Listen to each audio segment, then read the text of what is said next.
নমস্কার সবাইকে। এসএসসি 2026 হিন্দু ধর্ম শিক্ষার শিক্ষার্থীরা তোমরা যারা আছো তোমাদের জন্য আমরা নিয়ে এসেছি সাবজেক্ট রিভিউ ক্লাস। এই ক্লাসটি তাদের জন্য যারা এখনো ভালো করে প্রস্তুতি নিতে পারো নাই, যারা অনেক ভালো প্রস্তুতি নিচ্ছ তাদের প্রস্তুতিকে আরো সুন্দর করার জন্য, যেন পরীক্ষায় সর্বাধিক প্রশ্ন কমন আসে। আমরা A to Z সমস্ত কিছু আলোচনা করব এবং এটাও বলবো যে কোনগুলো তোমার জন্য বেশি গুরুত্বপূর্ণ এবং কোন জিনিসগুলো এখন তুমি ভালো করে রিভিশন দিবে। তো চলো আমরা শুরু করি। তো প্রথমে আমরা দেখব অধ্যায় 1 স্রষ্টা এবং সৃষ্টি। তো অধ্যায় 1 এই অধ্যায়টি পড়ার আগে আমরা একটু দেখি এখান থেকে পরীক্ষায় কোন বোর্ডে কেমন প্রশ্ন আসে। তো আমরা এখানে একটু যদি অ্যানালাইসিস করি 2019 থেকে 2025-এ, তো আমরা এখানে দেখেছি সৃজনশীল প্রশ্ন ক খ গ ঘ এখানে 32 বা 33টি সৃজনশীল প্রশ্ন এসেছে।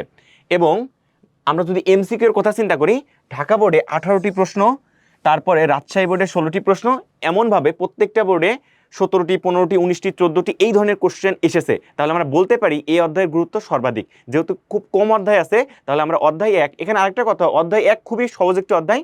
এখানে কিছু টপিকস পড়লেই পরীক্ষায় সৃজনশীল প্রশ্নের পাশাপাশি এমসিকিউ প্রশ্নের উত্তর করা যায়। তো আমরা শুরু করি। তো অবতার রূপে স্রষ্টা স্বরূপ, এই জিনিসটা তোমার জন্য সো মাচ ইম্পর্টেন্ট। সে এমসিকিউ হোক আর ক্রিয়েটিভ কোশ্চেন হোক, আমরা জানি এই পৃথিবীতে ধর্ম এবং অধর্ম, অর্থাৎ ধার্মিক এবং অধার্মিক, এই দুইটা সবসময় বিরাজমান। তো যখন দেখা যায় এই পৃথিবীতে ধার্মিক মানুষ অনেক কষ্ট থাকে, অত্যাচারিত হয় অধার্মিক দ্বারা, তখন আমাদের যে স্রষ্টা পৃথিবীতে অবতীর্ণ হন। এই অবতার পৃথিবীতে অনেকটি এসছে, বিশেষ করে 10টি অবতার এসছে। তো অবতার আবার দুই প্রকার, একটি হচ্ছে পূর্ণাবতার, একটি হচ্ছে অংশাবতার। ভগবান যখন তার পূর্ণ অংশ নিয়ে পৃথিবীতে অবতীর্ণ হন তার ভক্তকে রক্ষা করার জন্য, তখন তাকে পূর্ণাবতার বলা হয়। ভগবান শ্রীকৃষ্ণ হচ্ছে পূর্ণাবতার। কিন্তু যেগুলো পূর্ণাবতার নয়, ভগবান তার কিছু অংশ নিয়ে পৃথিবীতে অবতীর্ণ হন, তাকে অংশাবতার বলা হয়। এই অংশাবতার হিসেবে ভগবান শ্রী বিষ্ণু পৃথিবীতে 10 বার অবতীর্ণ হয়েছেন। সেই 10টি অবতার কি কি এখানে দেখো: মৎস্য, কুর্ম, বরাহ, নৃসিংহ, বামন, পরশুরাম, রাম, বলরাম, বুদ্ধ, কল্কি। এখানে বলা রাখা ভালো, কল্কি অবতার পৃথিবীতে এখনো অবতীর্ণ হন নাই, মানে পৃথিবীর শেষ যুগে, মানে কলি যুগে কল্কি অবতার অবতীর্ণ হবেন। আর বাকি 9টি অবতার পৃথিবীতে এ পর্যন্ত অবতীর্ণ হয়েছেন। তো এখানে কিছু জিনিস জানবে। মৎস্য অবতার সত্য যুগে এসেছে পৃথিবীকে প্রলয় থেকে রক্ষা করার জন্য। তারপরে আমরা যদি দেখি কুর্ম অবতার, বরাহ, নৃসিংহ, বামন, পরশুরাম, রাম, বলরাম, আমরা সকলে এটা জানি। তো আমাদের কাজটা হবে এখানে যে অবতারগুলো আছে এই অবতারগুলো সুন্দরকে আমাদের মুখস্থ রাখা এবং সিকোয়েন্সগুলো মুখস্থ রাখা, কোন অবতারের পর কোন অবতারগুলো এসেছিল। সো এটা হচ্ছে তোমার জন্য খুবই গুরুত্বপূর্ণ যে 10টি অবতারে কোন অবতারের পর কোন অবতার এসেছিল। মৎস্য, কুর্ম, বরাহ, নৃসিংহ, বামন, পরশুরাম, রাম, বলরাম, বুদ্ধ, কল্কি, যেন একটার পর একটা আমি সিকোয়েন্সিয়ালি বলতে পারি, যেন কোনোটা ভুল না হয়। তো তারপরে আমরা যাব মন্ত্র। এই মন্ত্রটা তোমার জন্য একেবারে যে কি বলবো, যে মন্ত্রটা এতটাই গুরুত্বপূর্ণ, যখন তুমি কোনো সৃজনশীল প্রশ্ন লিখবে এই মন্ত্র যদি তুমি উল্লেখ করতে পারো তাহলে তোমার জন্য তো একদিক থেকে ভালোই, এবং তোমার পরীক্ষায় যদি মন্ত্রটা আসে তো আরও ভালো। যদি নাও আসে তুমি সৃজনশীল প্রশ্নে ইন্ট্রোডিউস করতে পারবে তোমার ক্রিয়েটিভিটি দেখানোর জন্য। আর যদি মন্ত্রটা বলে খ নম্বরে যেটা ব্যাখ্যা করো তাহলে তোমার জন্য খুবই ভালো। যেখানে বলা আছে যদা যদাই ধর্মস্য গ্লানি ভবতি ভারত অভ্যুত্থান ধর্মসন তদানীং সৃজামহম। আরও কিছু থাকার কথা ছিল, পরিত্রাণের সাধনা বিনাশয় দুষ্কৃতাম, অর্থাৎ যখনই এই পৃথিবীতে অধর্মের গ্লানি বেড়ে যায়, যারা ধার্মিক আছে, যারা ভক্ত আছে, তারা অত্যাচারিত হয়, তখন আমি নিজেকে সৃজন করি এবং পৃথিবীতে তাদেরকে রক্ষা করি, যেন এই পৃথিবীতে দুষ্টদের হাত থেকে আমি আমার ভক্তবৃন্দকে রক্ষা করতে পারি। এই কারণে পৃথিবীতে অনেক সময় দেখা যায় পৃথিবীতে ভগবান অবতীর্ণ হন। তারপর আরেকটা মন্ত্র আছে, যে যথামাং প্রপদন্তে তাংস্তব ভজমহম মম বর্তমানতে মনুষ্যং পার্থ সর্বসং। এটা গীতা 4th অধ্যায়ের 11 নম্বর শ্লোকে বলা আছে। অর্থাৎ এখানে ভগবান আমাদেরকে বলেছেন, আমাকে যেভাবে পূজা বা আরাধনা করে আমি তাকে সেইভাবে তার সন্তুষ্টি করি। অর্থাৎ আমরা আমাদের ভগবানকে আমরা যে কোনোভাবে ডাকতে পারি, যে কোনো মনের যে কোনো সময় যে কোনোভাবে আরাধনা করতে পারি, ভগবান আমাদেরকে সেই অনুপাতে কি করবেন, তার ডাককে সাড়া দিবেন। তো আমরা এখন দেখব বহু নির্বাচনী প্রশ্ন। এই প্রশ্নগুলো আমরা বিগত যে বোর্ডগুলোতে এসেছে, অনেক সময় দেখা যায় এসএসসি পরীক্ষায় এই বোর্ড প্রশ্নগুলো হুবহু কমন চলে আসে বা এরই আঙ্গিকে প্রশ্নগুলো আসে। তো আমরা এখানে অনেকগুলো কোশ্চেন রেখেছি, এই কোশ্চেনগুলো তুমি যদি একটু ভালো করে দেখো তোমার পরীক্ষা অনেক সুন্দর হবে। তো প্রথমে বলছে তমাদি দেবং পুরুষং পরং স্তমস্য বিশ্বস্য পরং নিধানম। এটি কোন গ্রন্থের অন্তর্গত? এটা হচ্ছে শ্রী শ্রী গীতা গ্রন্থের অন্তর্গত। তারপর হচ্ছে কোন দেবতাকে নটরাজ বলা হয়? নটরাজ কোন গ্রন্থকে বলা, কোন নটরাজ কাকে বলা হয়? মহেশ্বরকে বলা হয়, ভগবান শিবকে বলা হয়। তো আমরা জানি ভগবান শ্রী বিষ্ণু, শ্রী ব্রহ্মা এবং শিব, ব্রহ্মা বিষ্ণু শিব এই 3টি দেবতা আমাদের প্রধান। এই 3টে দেবতার ভিতরে নটরাজ কাকে বলা হয়? মহেশ্বরকে বলা হয়। আমরা এটাও জানি সৃষ্টির দেবতাকে ব্রহ্মা, আমাদের পালনকর্তা বিষ্ণু, এবং ধ্বংস এবং প্রলয়ের দেবতাকে ভগবান শিব। তারপর হচ্ছে কোন পুরাণে ভগবান বিষ্ণুর পৃথিবীতে বিশেষ উদ্দেশ্যে অবতরণের কথা উল্লেখ রয়েছে? এটা হচ্ছে শ্রীমদ্ ভাগবত পুরাণে উল্লেখ রয়েছে। এটা কিন্তু মুখস্থ রাখতে হবে।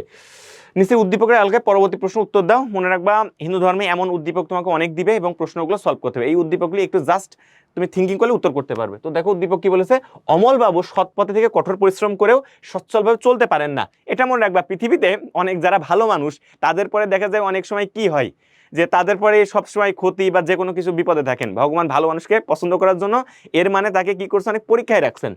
তাই তিনি মন্দিরে পুরোহিতের কথায় এক বিশেষ দেবীর পূজা করেন। হঠাৎ গ্রামের অনেক শিশু এক রোগে আক্রান্ত হয়। গৃহবধূ কমলা তার সন্তানদের মঙ্গলের জন্য শ্রাবণ মাসের শুক্লা সপ্তমীতে এক বিশেষ দেবীর পূজা করার সিদ্ধান্ত গ্রহণ করেন। অমল বাবু কোন দেবীর পূজা করেন? ভালোকে দেখো, অমল সৎ পথে থেকে কঠোর পরিশ্রম করে সচ্ছলভাবে চলতে পারে না। তিনি মন্দিরে পুরোহিতের বিশেষ দেবীর পূজা করেন। এই যে তিনি সচ্ছলভাবে চলতে পারেন না, তিনি তাহলে কার পূজা করবেন? মা লক্ষ্মীর পূজা করবেন। মা লক্ষ্মী হচ্ছে ধন সম্পদের দেবী। তাহলে মা লক্ষ্মীকে যদি আমরা পূজা করি তাহলে আমরা ধন সম্পত্তি পাবো। পরবর্তীতে বলছে গৃহবধূ কমলা যে পূজা করার সিদ্ধান্ত নেন তার ফলে কি হয়। তো আমরা এখানে দেখেছি গৃহবধূ কমলা তার সন্তানদের মঙ্গলের জন্য এমন একটা পূজা করেন। কেন পূজা করেন? হঠাৎ গ্রামে অনেক শিশু রোগে আক্রান্ত হয়। তাহলে রোগে যদি আক্রান্ত হয়, আমরা পড়েছি শীতলা দেবীর কথা, তাহলে এখানে আমরা দেখি তাহলে শীতলা দেবীর যদি পূজা করা হয় তাহলে কি পরিষ্কার পরিচ্ছন্নতা বিষয়ে সতর্ক হওয়া যায় এবং এখানে অন্যায় অশুভ দূর হয়, প্রণিকুল বিভিন্ন রোগ থেকে মুক্তি। এটা হচ্ছে 1 ও 3 হবে, এখানে উত্তর হবে 1 ও 3। তাহলে পরিষ্কার পরিচ্ছন্ন বিষয়ে সতর্ক হতে পারবা, প্রাণিকুল বিভিন্ন রোগ থেকে মুক্তি পাবে, কারণ অন্যায় ও অশুভ এখানে দূর হচ্ছে না, কারণ শীতলা দেবী হচ্ছে সবসময় পরিষ্কার পরিচ্ছন্নতা দেবে। হ্যাঁ, এটা ঈশ্বর বিভিন্ন যুগে এবং বিভিন্নভাবে অবতরণের কারণ কেন? ঈশ্বর বিভিন্ন যুগে বিভিন্ন অবতরণের কারণটা কি? কারণটা হচ্ছে আমাদের স্রষ্টা আমাদেরকে সৃষ্টি করেছেন। যখন আমাদের সৃষ্টি করেছেন অবশ্যই তিনি আমাদের দেখভালের দায়িত্বও রেখেছেন। তো এদের ভিতর দেখা গেল ভালো মানুষকে যদি খারাপ মানুষ অত্যাচার করে তাহলে কি হবে? এটা একটা ইকুয়ালিটি থাকবে না। তো এখানে দেখো পৃথিবীর সকল মানুষের সুখে রাখার জন্য, পৃথিবীর সকল মানুষের সুখে রাখার জন্য না, শুধুমাত্র ভক্তদেরকে সুখে রাখার জন্য, ভক্তদেরকে। তাহলে এটা বাদ, আর 1 নম্বর যদি বাদ থাকে তাহলে উত্তর হবে 2 এবং 3। তাহলে ধর্মকে রক্ষা করার জন্য, সাধুদের রক্ষা ও দুষ্টদের দমন করার জন্য। দেখো সৃষ্টির স্থিতি ও প্রতিপালকের দেবতাকে, সৃষ্টির স্থিতি ও প্রতিপালক, স্থিতি মানে তোমাকে কি রক্ষা করায়, সৃষ্টির স্থিতি ও প্রতিপালকের দেবতাকে তাহলে ভগবান শ্রী বিষ্ণু। সৃষ্টির স্থিতি ও প্রতিপালকের দেবতা হচ্ছে ভগবান শ্রী বিষ্ণু। ব্রহ্মা আমাদের সৃষ্টির দেবতা, শিব হচ্ছে ধ্বংসের দেবতা, আর কার্তিক হচ্ছে আমাদের সেনাপতি, দেবতাদের সেনাপতি ছিল। হ্যাঁ, ভক্তদের কাছে ঈশ্বর কি নামে পরিচিত? এখানে কয়েকটা জিনিস মানে, ভক্তের কাছে ভগবান, যোগীর কাছে পরমাত্মা। হ্যাঁ, তাহলে ভক্তদের কাছে বলেছে, তাহলে ভক্তদের কাছে আমরা খুঁজলাম ভগবান, আর এটা মনে করি যোগীর কাছে আছে পরমাত্মা, কিন্তু খুবই গুরুত্বপূর্ণ। হ্যাঁ, যোগীর কাছে পরমাত্মা, ভক্তের কাছে ভগবান। সঞ্জয় বাবু যোগ সাধনা করে যোগী হয়েছেন, তিনি কি রূপে ঈশ্বরকে ডাকেন? একটু আগে যে কথাটা বলেছি, তাহলে তিনি কি যোগ সাধনা করে যোগী হয়েছেন, আর যোগীর কাছে কে? যোগীর কাছে হচ্ছে পরমাত্মা। যোগীর কাছে কি? পরমাত্মা। একজন ভক্তের কাছে ভগবান আর যোগীর কাছে কি হবে? পরমাত্মা হবে। দেহ ও আত্মার সম্পর্ক কি? আমরা আমাদের একটা দেহ আছে, আর দেহর ভিতরে কি আছে? আত্মা আছে। যদি কোনো ক্রমে আত্মাটা চলে যায়, মানে বিলীন হয়ে যায়, তাহলে এই দেহের কোনো কি নাই, কোনো অস্তিত্বই নাই। তাহলে দেহ আত্মার সম্পর্ক কি? দেহকে আশ্রয় করে আত্মার অভিযাত্রা, আত্মাহীন দেহ জড়, আত্মাকে লাভ করে দেহ সজীব হয়। তাহলে আমরা বলতে পারি দেহকে আশ্রয় করে আত্মার অভিযাত্রা, এটা সত্য কথা। মানে দেহকে আশ্রয় করে আত্মার কি হবে? অভিযাত্রা, আত্মা চলে। আত্মাহীন দেহ জড়, মানে কোনো দেহ যদি আত্মা না থাকে সেটাকে একটা জড়, এটাও সত্য কথা। আত্মাকে লাভ করে দেহ সজীব হয়, এটাও কি সত্য কথা। তাহলে আমরা কেন বলতে পারি কি 1, 2, 3 তিনটাই সঠিক।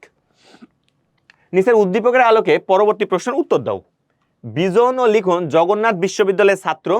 বিজন মাঝে মাঝে এই বিশ্বজগতের সবকিছু দেখে ভাবে কেউ একজন এই বিশ্ব প্রকৃতি নিয়ন্ত্রণ করছেন। অপরদিকে লিখন মনে করেন তিনি দুষ্কৃতিকারীদের বিনাশ সাধন, সাধু সজ্জনদের দুঃখ কষ্ট থেকে মুক্ত করে ধর্ম সংস্থাপন করেন। বিজনের চিন্তার মূলে কে রয়েছেন? ঈশ্বর রয়েছেন। বিজনের মূলে চিন্তা কে রয়েছে? ঈশ্বর রয়েছেন, কারণ ঈশ্বর সবকিছু আমাদেরকে রক্ষা করেন। দেখেন এখন বলছে লিখনের ধারণায় কি প্রকাশ পেয়েছে? লিখনের ধারণায়, তাহলে লিখন কি ধারণা করেছে? লিখন মনে করেন তিনি দুষ্কৃতিকারীদের বিনাশ সাধন, সাধু সজ্জনদের দুঃখ কষ্ট থেকে মুক্ত করে ধর্ম সংস্থাপন করেন। তাহলে দুষ্কৃতীদের বিনাশ সাধন যেহেতু করেন, তার মানে অবতার রূপে পৃথিবীতে কি অবতীর্ণ হন। তাহলে অবতার মানে আমরা জানি রূপ কয়টা? 2টা, একটা সাকার একটা নিরাকার। তাহলে অবতার রূপে যদি অবতীর্ণ হন তাহলে অবশ্যই কি সাকার রূপ। তাহলে এখানে নিরাকারের কথা বলেছে, এটা হবে না। তাহলে উত্তর 2 এবং 3 হবে। তাহলে এখানে আছে 2 ও 3। তাহলে হিন্দু ধর্মের অন্যতম বৈশিষ্ট্য ধর্মের অসাধারণ গুণ, তাহলে অবতারের কথা বলেছে। তাহলে আমাদের শুধু লিখনের কথা যেহেতু বলেছে লিখন মনে করেন তিনি দুষ্কৃতকারীদের বিনাশ সাধন, সাধু স্বজন দুঃখ কষ্ট। তাহলে আমরা এটা কি শিখেছি? এটা অবতারের কথা শিখেছি। অবতার মানে কি? অবতার মানে কোনো একটা রূপ, তাহলে সেই রূপে আসা মানে অবশ্যই সাকার রূপ, তাহলে এখানে নিরাকারটা হবে না। তারপরে বলছে বিষ্ণুর দ্বিতীয় অবতার কি? ওই যে আমি প্রথমে বলেছি আমাদের হিন্দু ধর্ম অনুসারে 10টি অবতার আছে, যেটা হচ্ছে অংশাবতার। তাহলে কোনটা সিকোয়েন্স সেটা মনে রাখতে হবে। প্রথমটা ছিল মৎস্য, তারপরটা ছিল কুর্ম। তাহলে এখানে বিষ্ণুর দ্বিতীয় অবতারের কথা বলা হয়েছে, তার কুর্ম। তাহলে তোমরা অনেকে কনফিউজ হয় বিষ্ণুর কথা বলা হয়েছে কেন। এখানে আমরা জানি, একটু আগে বলেছি, আমাদের 3টা প্রধান দেবতা আছে, ব্রহ্মা বিষ্ণু শিব। ব্রহ্মা হচ্ছে আমাদের সৃষ্টি দেবতা, আর বিষ্ণু হচ্ছে এই পৃথিবীতে প্রতিপালনের দেবতা। মানে ভগবানের যে কাজকর্মগুলো এই মেইন আমরা 3টা দেবতার মাধ্যমে আমরা প্রকাশ পাই, মানে একটা রূপ হিসেবে প্রকাশ পাই, সেটা বোঝানো হয়েছে। তাহলে বিষ্ণু দেবতা যেহেতু প্রতিপালন করেন, তাহলে আমাদের ভগবানের যদি কোনো সৃষ্টি যদি কোনো বিপদে পড়েন, অত্যাচারিত হয় বা কষ্টে থাকে, তাহলে ভগবানই তো বাঁচাবে। তো ভগবান বিষ্ণু রূপে পৃথিবীতে অবতীর্ণ হন, এবং সেই বিষ্ণু রূপে যিনি অবতীর্ণ হন, এইভাবে 10টি অবতার অবতীর্ণ হয়েছে। এবং দ্বিতীয় যে অবতারটা আছে সেটা হচ্ছে কুর্ম অবতার। এখন অনেকে কোশ্চেন হতে পারে কুর্ম অবতারটা কি? কুর্ম অবতারটা হচ্ছে পৃথিবী যখন বিপদে পড়ছিল তখন কুর্ম অবতার রূপে পৃথিবীটাকে তিনি রক্ষা করেন। কুর্ম শব্দের কচ্ছপ। ভক্তের নিকট ঈশ্বর কেমন? ভক্তের নিকট একটু আগে বলেছি, ভক্তের নিকট হচ্ছে ভগবান, যোগীর নিকট পরমাত্মা। তাহলে এখানে উত্তরটা হচ্ছে ভক্তের নিকট ভগবান। এটা কিন্তু যোগীর নিকট পরমাত্মা। এটা কার নিকট? যোগীর নিকট। এটা হচ্ছে যোগীর নিকট, আর ভক্তের নিকট ভগবান। ব্রহ্মা যখন জীব জগতের উপর প্রভুত্ব করেন তখন তাকে ব্রহ্মা বলা। ব্রহ্মা যখন জীব জগতের প্রভুত্ব করেন, ব্রহ্ম যখন জীব জগতের প্রভুত্ব করেন তখন তাকে কি বলা হয়? ঈশ্বর বলে। এটা যেন ভালো করে মনে রাখতে। ব্রহ্ম দিকেই ব্রহ্মা দেওয়া যাবে না। ব্রহ্ম যখন জীব জগতের উপর প্রভুত্ব করেন তখন তাকে ঈশ্বর বলা হয়। উপাসনা কয় প্রকার? উপাসনা 2 প্রকার। কি কি উপাসনা?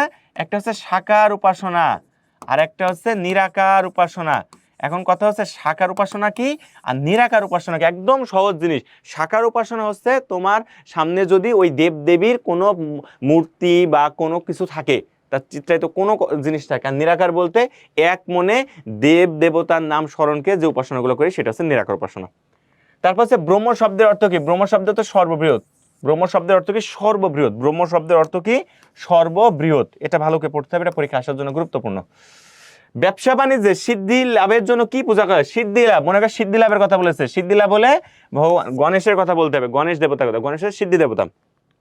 বিদ্যার দেবীকে সরস্বতী। কিছুদিন আগে আমাদের সরস্বতী পূজা গেছে। আমরা যারা পরীক্ষায় ভালো ফলাফল করতে যাই, তোমরাও যারা পরীক্ষা দিতে যাবে, মা সরস্বতীর নাম স্মরণ করে যাবে, এবং সরস্বতীর মন্ত্র যেন ঠিকঠাক থাকে। এবং সরস্বতী কিন্তু বানান ভালোভাবে লিখবে। এখানে দেখো সরস্বতী বানান কিন্তু অনেকের ভুল হয়। সরস্বতী বানানটা ভালো করে দেখবে। পরীক্ষার সময় যখন পরীক্ষায় আসতে পারে জ্ঞানমূলক যে বিদ্যার দেবীকে আসতেই পারে পরীক্ষায়, তো এই বানানটা যেন ভালোভাবে হয়। অনেকের সরস্বতী বানানে আমরা কিন্তু এই বটা আগে নিয়ে আসি, এটা কখনো হবে না।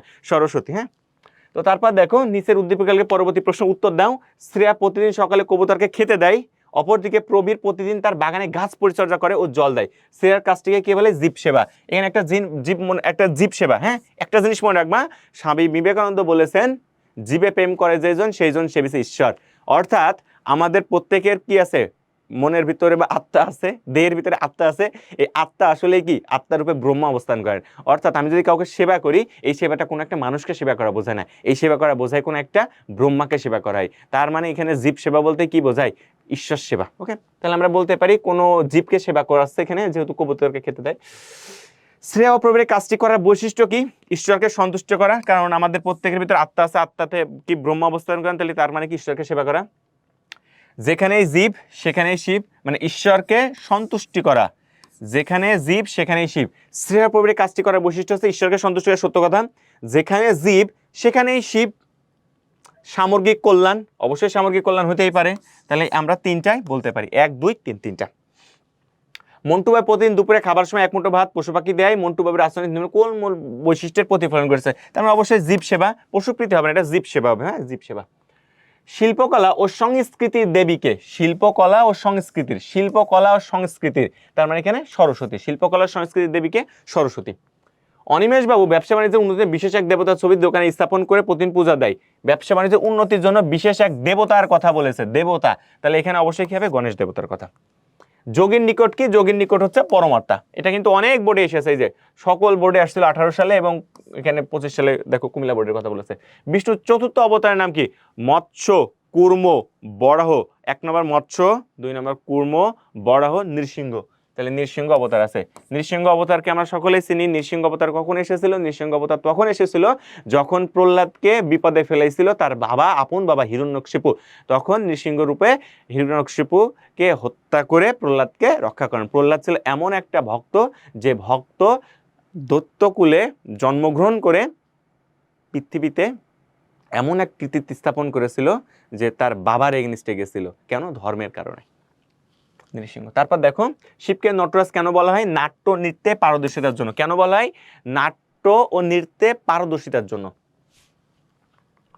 বৃক্ষের মধ্যে প্রাণ রূপে কে বিরাজিত? ঈশ্বর বিরাজিত। জীব সেবার মাধ্যমে কি হয়?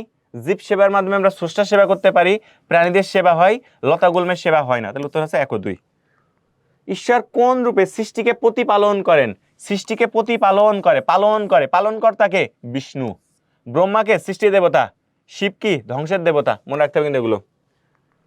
সেবা। এখন আমরা জ্ঞানমূলক প্রশ্ন পড়বো, কারণ আমি এখানে যে জিনিসগুলো তোমাকে একটু বেশি পড়তে পারবো, তুমি একটু কষ্ট করে সেই জিনিসগুলো পড়বে, পরীক্ষা এখান থেকে আসবে। প্রথমে হচ্ছে সেবা কাকে বলে? সেবা মানে কি? আমাদের বাসায় যদি কোনো মানুষজন আসে অথবা আমরা কোনো অসুস্থ ব্যক্তি কি সেবা করি না, তাহলে হচ্ছে অপরের সন্তুষ্টি বিধানের জন্য দেহ ও মনের মাধ্যমে তাকে কোনো কাজ করে দেওয়াকে বলে সেবা। তাহলে অপরের সন্তুষ্টি বিধানের জন্য কোনো কাজকর্ম করাকে সেবা বলে। অপরের সন্তুষ্টি বিধানের জন্য কোনো কাজকর্ম করাকে বলে সেবা।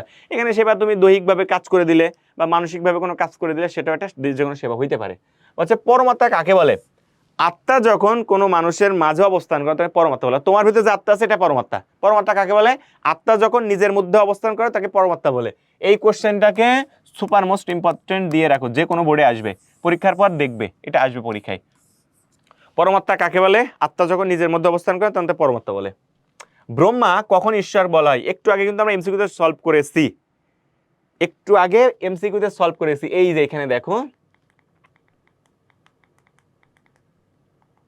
ব্রহ্মা যখন জীব ও জগতের উপর প্রভুত্ব করেন তখন তাকে কি বলা হয়? ঈশ্বর বলা হয়। ব্রহ্মা যখন জীব ও জগতের উপর প্রভুত্ব করেন তখন তাকে কি বলা হয়? ঈশ্বর বলা হয়।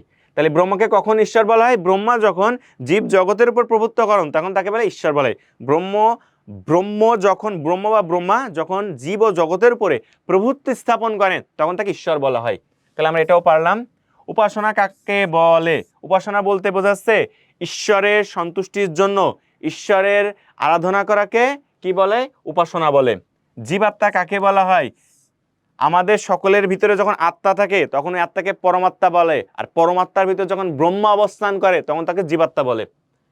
ভগবানকে, এটা খুবই সুন্দর একটা প্রশ্ন, ভগবানকে ঐশ্বর্য, বীর্য, যশ, শ্রী, জ্ঞান, বৈরাগ্যকে ভগ বলে। ভগ যার পূর্ণরূপ তাকে ভগবান বলে। ব্রহ্ম শব্দের অর্থ কি? সর্ববৃহৎ। বিষ্ণুর সর্বশেষ অবতারের নাম কি? কল্কি অবতার, যেটা কোন যুগে অবতীর্ণ? কলিযুগে অবতীর্ণ হবে। নটরাজ বলা হয় কোন দেবতাকে? ভগবান শিবকে নটরাজ বলা হয় নাট্য নৃত্য শাস্ত্রে পারদর্শিতার জন্য। হিন্দু ধর্মের মূলে কে রয়েছেন? ঈশ্বর রয়েছেন। জীবাত্মা কার অংশ বিশেষ? এটা একদম, জীবাত্মা কার অংশ বিশেষ? ঈশ্বরের অংশ বিশেষ। এখন অনুধাবনমূলক প্রশ্ন আমরা পড়ব। ঈশ্বর সাকার না নিরাকার? বুঝিয়ে লেখো। ঈশ্বর সাকার বা নিরাকার? ঈশ্বর সবসময় কি? নিরাকার। তবে মনে রাখতে হবে, যখন তার ভক্ত কখনো বিপদে পড়ে যাবে, এই পৃথিবীতে অনেক কষ্টে থাকবে যখন খারাপ মানুষের দ্বারা, তখন সেই ভক্তকে বাঁচানোর জন্য ঈশ্বর পৃথিবীতে অবতার রূপে অবতীর্ণ হবে। তাহলে আমরা বলতে পারি ঈশ্বর সবসময় কি? নিরাকার। কিন্তু যখন তার ভক্ত বিপদে পড়বে তখন সেই ভক্তকে বাঁচানোর জন্য কোনো অবতার রূপে পৃথিবীতে অবতীর্ণ হবে। তারপর যে পূজার মধ্যে পরিষ্কার পরিচ্ছন্নতার বিষয়ে সচেতন থাকে তা ব্যাখ্যা করো। এটা আমরা মা শীতলার কথা বলবো। মা শীতলা আমাদেরকে, যখন আমরা বিশেষ করে আগের দিনে বিভিন্ন রোগ হতো, মহামারী রোগ হতো, তখন দেখা যেত কোনো গ্রাম থেকে গ্রাম মানুষজন মারা যেত, তখন এই মা শীতলার পূজা করলে সেই গ্রামটা দেখা হলো বেঁচে যেত। তাহলে আমরা মা শীতলা হাতে, তোমরা আরো দেখবে যখন মা শীতলার পূজা করা হয় তখন তার একজন সম্মার্জনী থাকে, ওই জলটা এবং নিম পাতা থাকে, এটা ছিটানোর মাধ্যম দিয়ে একটা ভক্তি প্রকাশ পায় যে সবকিছু শুভ হবে। তো মা শীতলার পূজার মাধ্যমে আমাদেরকে শেখায় সবসময় পরিষ্কার পরিচ্ছন্ন থাকা এবং সবসময় যে যদি কোনো রোগ ব্যাধি থাকে বা প্রাদুর্ভাব থাকে মা শীতলার পূজা করা। বলছে বিষ্ণু প্রতিপালনের দেবতা, কথাটি বুঝিয়ে লেখো। আমরা প্রথমেই দেখেছি ঈশ্বর নিরাকার, তবে ঈশ্বরের যে গুণগুলো প্রকাশিত হয় তা মহান তিনটা দেবতার মাধ্যমে। ভগবান শ্রী ব্রহ্মা আমাদেরকে কি করেন? সৃষ্টি করেন। বিষ্ণু কি করেন? প্রতিপালন করেন এবং শিব কি করেন ধ্বংসের দেবতা। তো পৃথিবীতে আমরা তো এসেছি, এখন পৃথিবীতে আসার পরে তো ভগবান আমাদেরকে কি করেন রক্ষা করবেন। তো এই রক্ষা কাজকর্ম করার মাধ্যম রক্ষা যে করবেন এই রক্ষা কাজটা করেন ভগবান শ্রী বিষ্ণুর মাধ্যম দিয়ে। তাহলে এই রক্ষা করার বাস্তব প্রমাণ কি? তাহলে বাস্তব প্রমাণ আছে এই পৃথিবীতে সত্য যুগ থেকে বর্তমান যুগ পর্যন্ত তার সৃষ্টি মানে আমরা যখনই বিপদে পড়েছি তখনই ভগবান শ্রী বিষ্ণু পৃথিবীতে অবতীর্ণ হয়েছেন। এর 10টি অবতার সাক্ষাৎ আমরা দেখতে পেরেছি, মৎস্য, কুর্ম, বরাহ, নৃসিংহ, রাম, বলরাম, বুদ্ধ, কল্কি, এই অবতারগুলো আমরা দেখেছি। তাহলে আমরা বলতে পারি বিষ্ণু প্রতিপালনের দেবতা, কথাটি বুঝিয়ে লেখো, এভাবে আমরা বলতে পারবো। বলছে কখন ঈশ্বরকে ভগবান বলা হয়, কখন ঈশ্বরকে কি বলা হয়? ভগবান বলা হয়। ঈশ্বরকে কখন বলা হয়? আমরা শিখেছি যোগীর কাছে পরমার্থা। ঈশ্বরকে কখন ভগবান বলা হয়? ঈশ্বরকে ভক্তের কাছে ভগবান বলা হয়। তাহলে ভক্তের ডাকে ভগবান যখন সাড়া দেন তখন তাকে ভগবান বলা হয়। যখন ভক্ত অনেক অনুন্ন পায়, মানে অনেক বিপদে আছে, কাজকর্ম হচ্ছে না, অনেক মানে সমস্যায় আছে, তখন দেখা যায় ভক্তের ডাকে ভগবান যখন সাড়া দেন তার কাজকর্ম তার আরাধনার মাধ্যম দিয়ে, এমনি ডাকলেই তো সাড়া দিবে না, ভক্ত যখন একেবারে তার সেই আরাধ্য মন নিয়ে তার কাজকর্মের মাধ্যম দিয়ে ভগবানকে সন্তুষ্ট করতে পারলে, তার ন্যায়ের পথে কল্যাণ পথের কাজকর্মের মাধ্যম দিয়ে ভগবানকে ডাকলে যখন পাবে তখন ভগবান তাকে সাড়া দেন। তাহলে এটাকে আমরা বলতে পারি ভক্ত যখন ভক্তের ডাকে ভগবান সাড়া দেন তখনই আমরা তখন বলি ঈশ্বরকে ভগবান নামে ডাকা হয়। তাহলে ভক্তের ডাকে যখন ভগবান সাড়া দেয় তখন। অবতার বলতে কি বোঝায়? অবতার বলতে অবতীর্ণ হওয়া বোঝায়। কখন অবতার হয়? পৃথিবীতে যখন পাপ কাজ বেড়ে যায়, ধার্মিক মানুষের উপর অত্যাচার হয়, তখন ভগবান পৃথিবীতে অবতীর্ণ হয়। তাহলে এটাকে অবতার বলতে বোঝায়। ধর্ম মূলহি ভগবান সর্ববেদময় হরি, মানে এটা দ্বারা বোঝানো হয়েছে হিন্দু ধর্ম এর মূলে রয়েছে ঈশ্বর। এখানে ঈশ্বর এক এবং অদ্বিতীয়, ঈশ্বর নিরাকার, ঈশ্বরের কোনো রূপ নেই। এই ধর্মের সমস্ত ক্ষেত্রের প্রধান মূলেই রয়েছে ঈশ্বর, এটা বোঝানো হয়েছে। এটা তোমার জন্য সুপার মোস্ট ইম্পর্টেন্ট, পরীক্ষা আসতে পারে। ঈশ্বর এই ধর্মের মূল উৎস, এটা একদম সেম জিনিস। আমাদের হিন্দু ধর্ম অনুসারে ঈশ্বর এক এবং অদ্বিতীয়, তিনি নিরাকার, তার কোনো রূপ নাই। তিনি যখন এই পৃথিবীতে আমাদেরকে পাঠিয়েছেন, আমরা যখন অত্যাচার বা নিপীড়িত বা কষ্ট স্বীকার করি, তখন আমাদেরকে বাঁচানোর জন্য তার যে প্রতিপালকের দেবতা আছে ভগবান শ্রী বিষ্ণু, তার বিভিন্ন রূপে এই পৃথিবীতে অবতীর্ণ হয়েছেন। এই কারণে আমরা তার বলি বিভিন্ন অবতার। বলছে সাকার উপাসনা বলতে কি বোঝো? সাকার উপাসনা বলতে বোঝায় উপাসনা দুই প্রকার, একটা নিরাকার এবং একটা সাকার। তো এখানে সাকার উপাসনা বলতে বোঝায় তার কিছু প্রতিবিম্ব বা তার কোনো রূপ, এই সমস্ত তাকে সামনে রেখে পূজা করা, যেমন তার রূপের পূজা করা। মানে ঈশ্বরের তো কোনো রূপ নেই, ঈশ্বরের কাজকর্মের যে রূপ, সেই রূপেরকে আমরা যখন কোনো পূজা করি বা আরাধনা করি সেটাকে সাকার উপাসনা বলে। ব্রহ্মকে ঈশ্বর বলার কারণ কি? ব্রহ্মকে ঈশ্বর বলার কারণ হচ্ছে ব্রহ্ম যখন জীব ও জগতের উপর প্রভুত্ব বরণ করেন তখন তাকে ঈশ্বর বলা হয়। ভগ কি? আমরা একটু আগেই দেখেছি, ঐশ্বর্য, বীর্য, যশ, শ্রী, জ্ঞান, বৈরাগ্যকে ভগ বলে। আমি আবার বলছি, ঐশ্বর্য, বীর্য, যশ, শ্রী, জ্ঞান, বৈরাগ্য, 6টা গুণকে ভগ বলে। ভগ যার পূর্ণরূপ তাকে ভগবান বলা হয়। এটাও গুরুত্বপূর্ণ। কাকে নটরাজ বলা হয়? মহাদেবকে নটরাজ বলা হওয়ার কারণ কেন? মহাদেব মানে ভগবান শিবের কথা বলা হয়েছে। ভগবান শিবকে নটরাজ কেন বলা হচ্ছে? কারণ তিনি নাট্য নৃত্যশাস্ত্রে পারদর্শী বলে। ভগবানের অবতরণের কারণ ব্যাখ্যা করো। আমরা এর আগেও বলেছি ভগবানের অবতরণের কেন, কারণ পৃথিবীতে যখন পাপ কাজ বেড়ে যায়, ধার্মিকেরা পাপীদের দ্বারা অত্যাচারিত হয়, তখন ভগবান এই পৃথিবীতে অবতীর্ণ হন। আত্মার সৃষ্টি বা বিনাশ নিয়ে ব্যাখ্যা করো। এটা তোমার জন্য খুবই গুরুত্বপূর্ণ, পরীক্ষায় যে কোনো বোর্ড এটা লিখে রাখো, পরীক্ষা আসবে, খুবই গুরুত্বপূর্ণ। আত্মার সৃষ্টি বা বিনাশ নেই, ব্যাখ্যা করো। আত্মা অবিনশ্বর, আত্মার কোনো ধ্বংস নেই, কারণ আত্মা একটা পুরাতন দেহ ছেড়ে আরেকটা নতুন দেহ যায়, কারণ আত্মা এই পৃথিবীতে সবসময় বহমান। এই কারণে আমরা বলতে পারি আত্মার সৃষ্টি বা বিনাশ নেই। ঈশ্বর সকল জীবের অন্তরতা, এটাও খুবই গুরুত্বপূর্ণ।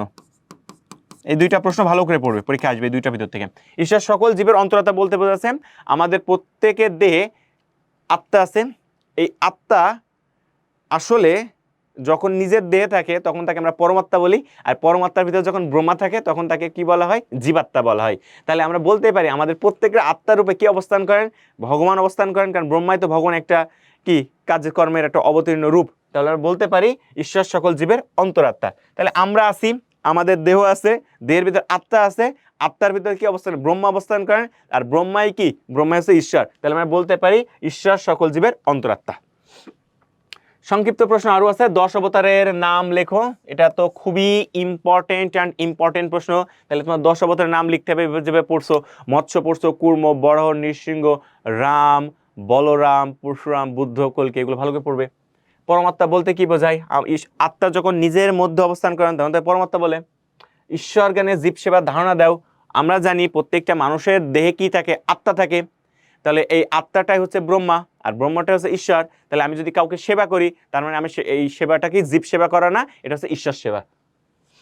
এটা ভালো করে পড়বে। এরপর আমরা একটু সৃজনশীল প্রশ্নের, এখন তো ক আর খ দেখলাম, গ আর ঘ দেখে কিভাবে পরীক্ষা আসতে পারে। এখানে বলছে অমল বাবু নামে একজন ব্যক্তি প্রতিদিন সকালে ঘুম থেকে উঠে সূর্যকে প্রণাম করেন। স্নান সেরে তিনি মন্দিরে গিয়ে বিভিন্ন উপাচারের মাধ্যমে দেবতার পূজা করেন। অপরদিকে কমলবাবু প্রতিদিন সকালে বাগান পরিচর্যা করেন এবং গরিব দুঃখীদের বিভিন্নভাবে আর্থিক সহযোগিতা করেন। অমলবাবুর কর্মকাণ্ডে কোন দিকটি ফুটে উঠেছে? তো অমলবাবু কি করে? সকালে ঘুম থেকে উঠে সূর্যকে প্রণাম করে, স্নান সেরে তিনি মন্দিরে বিভিন্ন উপাসনা দেবতার পূজা করেন। তার মানে এখানে তিনি কি করছেন? উপাসনা বা আরাধনা করছেন। তাহলে আমরা বলতে পারি অমলবাবুর কর্মকাণ্ডের মধ্যে উপাসনা বা আরাধনার দিকটি ফুটে উঠেছে। উপাসনা অনেক প্রকার হইতে পারে। তাহলে আমরা এখানে দেখছি তিনি উপাচার দেবতার পূজা করেন। তার মানে দেবতার পূজা যেহেতু তিনি করেন, তার সামনে কি আছে? শাখার উপাসনা করেন। তাহলে আমরা বলতেন তিনি শাখার উপাসনা করেন। তারপর হচ্ছে কমলবাবু অনুসরণ কিন্তু পদ্ধতি কি ঈশ্বর লাভ সম্ভব? তোমার উত্তরের সপক্ষে যুক্তি দাও। অপরদিকে কমলবাবু প্রতিদিন সকালে বাগান পরিচর্যা করে গরিব দুঃখীদের বিভিন্ন আর্থিক সহযোগিতা করেন। এই যে বাগান পরিচর্যা করছেন, এই যে মানুষদের সহায়তা করছেন, মনে করা হয় এই পৃথিবীতে ঈশ্বর লাভের বিভিন্ন উপায় আছে। তার ভিতরে একটা উপায় যে দুঃখী দরিদ্র এই মানুষদেরকে সহায়তা করা, অথবা জীব সেবা করা, অথবা বৃক্ষ, সবগুলোর এক কথায় মনে রাখতে হবে, যেখানেই আত্মা আছে সেই আত্মাকে যদি সেবা দেয়া যায় তাহলে সেই আত্মার এক ধরনের সন্তুষ্টি লাভ হয়। আর আত্মার সন্তুষ্টি লাভ মানে কি? সেই আত্মার রূপে যে অবস্থান করেন ব্রহ্মা, ব্রহ্মার সন্তুষ্টি, আর ব্রহ্মার সন্তুষ্টি মানে ঈশ্বরের সন্তুষ্টি। তাহলে আমরা বলতে পারি কোনো অসহায়, কোনো দরিদ্র, অথবা কোনো বৃক্ষ, অথবা যে কোনো মানুষকে সেবা করা মানে তার একটা সন্তুষ্টি পাচ্ছে, আর সেই সন্তুষ্টিটা ঠিক কোথায় যাচ্ছে? ঈশ্বরের কাছে যাচ্ছে। তাহলে আমি একদিকে মানুষকে সেবা করছি, কিন্তু মানুষকে সেবা করলে খুশিটা হচ্ছে কে? খুশিটা হচ্ছে ঈশ্বর। তাহলে আমরা বলতে পারি কমলবাবুর অনুসরণকৃত পদ্ধতিতে ঈশ্বর লাভ সম্ভব। তারপরে তোমার যুক্তিগুলো আমি যেভাবে বললাম এভাবে দিবে, তাহলে এইভাবে উত্তরটা হয়ে যাবে। তো আমরা দেখতে একটু অধ্যায় 1 আমরা শেষ করে ফেললাম। এরপর আমরা যাবো অধ্যায় 4, যেটা হচ্ছে হিন্দু ধর্মের সংস্কার। সংস্কার বলতে বোঝাচ্ছে হিন্দু ধর্মের কিছু সামাজিক রীতি নীতি, বিভিন্ন কাজকর্ম, যেগুলো আমাদের ধর্মগ্রন্থে উল্লেখ আছে। তো এখন যদি আমি দেখি বিগত 7 বছরের প্রশ্ন অ্যানালাইসিস 2019 থেকে 2025 সালের ভিতরে, তাহলে আমি দেখব আমার সৃজনশীল প্রশ্ন 50টা এসছে। তাহলে আমি অধ্যায় 1-এর চাইতে আমি অধ্যায় 4-কে বেশি গুরুত্ব দিব। মনে রাখবা, অধ্যায় 4-কে 1-এর চাইতে বেশি গুরুত্ব দিবে, কারণ অধ্যায় 4টা তোমাকে ভালো করে, ওখানে যতটা সৃজনশীল প্রশ্ন তার সাথে কিন্তু এখানে বেশি সৃজনশীল প্রশ্ন এসেছে, এবং এমসিকিউ দেখো বেশি। ওখানে রেঞ্জ ছিল প্রায় 18টা, আর এখানে রেঞ্জ দেখো 23। দেখছো? তাহলে আমি বলতে পারবো ওই অধ্যায়ে এদের গুরুত্ব বেশি। কারণ ঢাকা বোর্ডে 23টা এমসিকিউ, রাজশাহী বোর্ডে 19টা, চট্টগ্রাম বোর্ডে 20টা, সিলেট বোর্ডে 15টা, বরিশাল বোর্ডে 15টা, যশোর বোর্ডে 15টা, কুমিল্লা বোর্ডে 24টা, দিনাজপুর বোর্ডে 20টা এবং ময়মনসিংহ বোর্ডে 20টা। তাহলে চিন্তা করো, তুমি যখন পড়ালেখা করবে তোমার অ্যানালাইসিসটা গুরুত্বপূর্ণ। তাহলে তুমি এখনই কি কাজ করবা? অধ্যায় 4টা আগে পড়ে ফেলবা। অধ্যায় 4 পড়ার পরে অধ্যায় 1, মানে এখন আমরা বাকি যেগুলো তোমাকে বলবো কোনটা আগে পড়বা কোনটা পরে পড়বা। তাহলে 1-এর সাথে 4 পড়াটা গুরুত্বপূর্ণ। যারা ভালো স্টুডেন্ট তারা আগে কি করে জানো? যেগুলো পরীক্ষায় চলে আসবে বা খুবই আসবে সেগুলো পড়ে ফেলতে হবে, তাহলে দেখা যায় তোমার পরীক্ষাটা অনেক ভালো হবে। তো চলো আমরা শুরু করি। ধর্মীয় সংস্কারের ধারণা ও ধরন। তোমার বইয়ে এখানে কয়েকটা ধর্মীয় সংস্কার দেওয়া আছে, তোমার কাজ হচ্ছে এই ধর্মীয় সংস্কারগুলো ভালো করে পড়া। যেমন অন্নপ্রাশনের কথা বলা আছে, এটা ভালো করে পড়া। গায়ে হলুদের কথা বলা আছে, বিবাহের কথা বলা আছে, তারপরে তোমার বিভিন্ন যে শ্রাদ্ধর কথা বলা আছে, আদ্য শ্রাদ্ধর কথা বলা আছে, অর্থাৎ যে সংস্কারের কথা বলা আছে এই সংস্কারগুলো একটানা মুখস্থ করে ফেলা। সংস্কারের বৈশিষ্ট্য A to Z, কতদিনে কোন সংস্কার করা হয়, ছেলেদের কতদিনে তোমার যে আমরা অন্নপ্রাশন করি, মেয়েদের কতদিনে অন্নপ্রাশন করি, শ্রাদ্ধর সময় কতদিন লাগে, এই জিনিসগুলো যদি একটু ভালো করে পড়ো তোমার জন্য সুবিধা। কারণ এইগুলো যদি বই এখানে নিয়ে আসা হয় জিনিসটা আরো হিজিবিজি হয়ে যাবে। সো তোমাকে এই জিনিসটা একটু তুমি যদি দেখো তোমার জন্য এই জিনিসটা খুবই সুবিধা হবে। তারপর এখানে একটা মন্ত্র আছে, এটা পরীক্ষার জন্য আমি মনে করছি আসবে। যদি বিবাহ রিলেটেড কোনো সৃজনশীল প্রশ্ন আসে তো ম্যান্ডেটরি তোমাকে এই প্রশ্ন গ আর ঘতে উল্লেখ করতে হবে। এই মন্ত্রটা বলছে যদিতং হৃদং তব তদস্থ হৃদং মম, যদিতং হৃদং মম তদস্থ হৃদং তব। এটা চান্দোগ্য ব্রাহ্মণের। এখানে বলছে যে তোমার হৃদয় আমার হোক, আমার হৃদয় তোমার হোক, এটা হচ্ছে বিয়ের একটা মন্ত্র। তো এটা ভালো করে পড়বে, যখন মন্ত্রটা লিখবে এখানে বাংলা অর্থটাও দিবে, তো ওই মন্ত্রটা তোমার জন্য খুবই গুরুত্বপূর্ণ। এখানে আরেকটা মন্ত্র আছে, যদি তোমার পরীক্ষায় কোনো শ্রাদ্ধের কোনো সৃজনশীল আসে, অর্থাৎ মানুষ মারা গেলে আমরা যে তার আদ্য শ্রাদ্ধ করি, আমরা একটু পরে পড়বো শ্রাদ্ধ বলতে কি বোঝায় সবকিছু। তো শ্রাদ্ধর জন্য তোমার খুব কষ্ট করে হলেও আমি বলছি এই মন্ত্রটা একটু মুখস্থ করবে। আমরা যখন স্টুডেন্ট ছিলাম এই মন্ত্রটাকে আমরা ভয় পেতাম, হ্যাঁ, এটা একটু কষ্ট করে মুখস্থ করবে, কারণ পরীক্ষায় যদি চলে আসে তোমার কিছু করার নেই। যদি বলে আদ্য শ্রাদ্ধের মন্ত্রটা লেখো বা তার বাংলা শরৎ লেখো, তাহলে এই মন্ত্রটা তোমার জন্য গুরুত্বপূর্ণ, দুইটা মন্ত্র, এটা ভালো করে পড়বে। তো আমরা বহু নির্বাচনী প্রশ্নে চলে যাই, পরীক্ষা এখান থেকে কি কি প্রশ্ন আসতে পারে বা এর আগে এসেছে। একটা কথা আবার বলছি, এই যে প্রশ্নগুলো আমরা সলভ করছি, এই প্রশ্নগুলো আমরা যদি একটু ভালো করে পড়ি তা আমাদের জন্য পরীক্ষায় খুবই সহজ হবে উত্তর করতে। মনে রাখবে বোর্ডের প্রশ্ন কিন্তু প্রায় রিপিটেশন আসে। সো বোর্ড এখান যতগুলো প্রশ্ন আমরা অধ্যায় একে অ্যানালিসিস করছি, ব্যাখ্যা করছি, এর বাইরে তো আর কোনো প্রশ্ন নাই। প্রশ্ন কোত্থেকে করবে? তোমার বইয়ের থেকে তো করবে, বইয়ের বাইরে থেকে তো করবে না। তাহলে তুমি যদি ধর্মেতে A+ পাও, আর যাদের টার্গেট আছে বোর্ডে পজিশন করার জন্য, তার মানে তো তোমাকে অনেক নাম্বার তুলতে হবে, তাহলে দেখা যাবে তোমার রেজাল্ট অনেক ভালো হবে। সো ধর্ম তোমার জন্য খুবই সহজ একটা বিষয়, এখানে নাম্বারটা অনেক বেশি তুলবে। বলছে কার্তিক বাবুর সন্তান জন্মের 6ষ্ঠ মাসে আত্মীয় স্বজন প্রতিবেশীদের উপস্থিতি একটি অনুষ্ঠান করেন। অন্যদিকে অপূর্ব অপর্ণা সর্বসম্মতিতে আত্মীয় স্বজন ও প্রতিবেশীদের উপস্থিতিতে যজ্ঞের মাধ্যমে একটি অনুষ্ঠানের মধ্যে পারিবারিক বন্ধন আবদ্ধ হন। কার্তিক বাবুর ছেলে অনুষ্ঠান কি ধরনের সংস্কার? এখন ছেলের একটা সংস্কার এখানে যেটা হবে সেটা হচ্ছে অন্নপ্রাশন। কেন অন্নপ্রাশন হবে? বলছে জন্মের 6ষ্ঠ মাসে, ছেলেদের 6ষ্ঠ মাসে আত্মীয় স্বজন ও প্রতিবেশী উপস্থিতি একটি অনুষ্ঠান করা হয়। এখানে কার্তিক বাবুর সন্তান জন্মের 6ষ্ঠ মাসে আত্মীয় স্বজন ও প্রতিবেশী উপস্থিতি একটি অনুষ্ঠান করেন। কার্তিক বাবুর ছেলে অনুষ্ঠানে কোন ধরনের সংস্কার? আর যদি ছেলে বলে দিয়েছে তাহলে বুঝতেই পারছে এটার অন্নপ্রাশন। তারপরে হচ্ছে অপূর্ব অপর্ণা যে বন্ধনে যুক্ত হয়েছে যে সংস্কারটির মাধ্যমে। তাহলে আমরা একটু দেখি অপূর্ব অপর্ণা সর্বজন আত্মীয় স্বজন প্রতিবেশী উপস্থিত যজ্ঞের মাধ্যমে, কিসের যজ্ঞের মাধ্যমে, একটি অনুষ্ঠানের মাধ্যমে পারিবারিক বন্ধন হয়। দেখা যাক কি হয়। মানব মনের সুকুমার বৃত্তিগুলো বিকশিত হয়, পুরুষ লাভ করে পিতৃত্ব এবং নারী লাভ করে মাতৃত্ব, স্ত্রী পুরুষের জীবন চলার কাছে বৈষম্য সৃষ্টি করে। বিয়ে হলে কি কখনো বৈষম্য সৃষ্টি হয়? হয় না। তাহলে উত্তর হবে 1 এবং 2। যেহেতু তার একটা যজ্ঞের মাধ্যমে, বিয়েতে একটা যজ্ঞ হয়, তো এই যজ্ঞের মাধ্যমে কি হয়েছে? মানব মনের সুকুমার বৃত্তিগুলো বিকশিত হয়েছে, পুরুষ লাভ করে পিতৃত্ব এবং নারী লাভ করে মাতৃত্ব। বর্তমান সমাজে কোন ধরনের বিবাহ প্রচলিত আছে?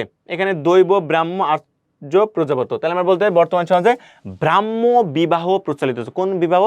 ব্রাহ্ম বিবাহ। অশৌচকালে মৃত ব্যক্তির উদ্দেশ্যে তুলসী গাছের গোড়ায়। অশৌচ কি? অশৌচ বলতে আগে তোমার ধারণাটা বোঝাই। যখন আমাদের কোনো নিকটতম আত্মীয় মারা যায় তখন আমরা কি হয়ে যাই? অনেক কান্নাকাটি করি এবং তার কথা অনেক সময় মনে পড়ে। তো এই সময় আমাদের কিছু নিয়ম কানুন মেনে চলতে হয়, যেমন খাবার দাবার শুরু করে অনেক কিছু।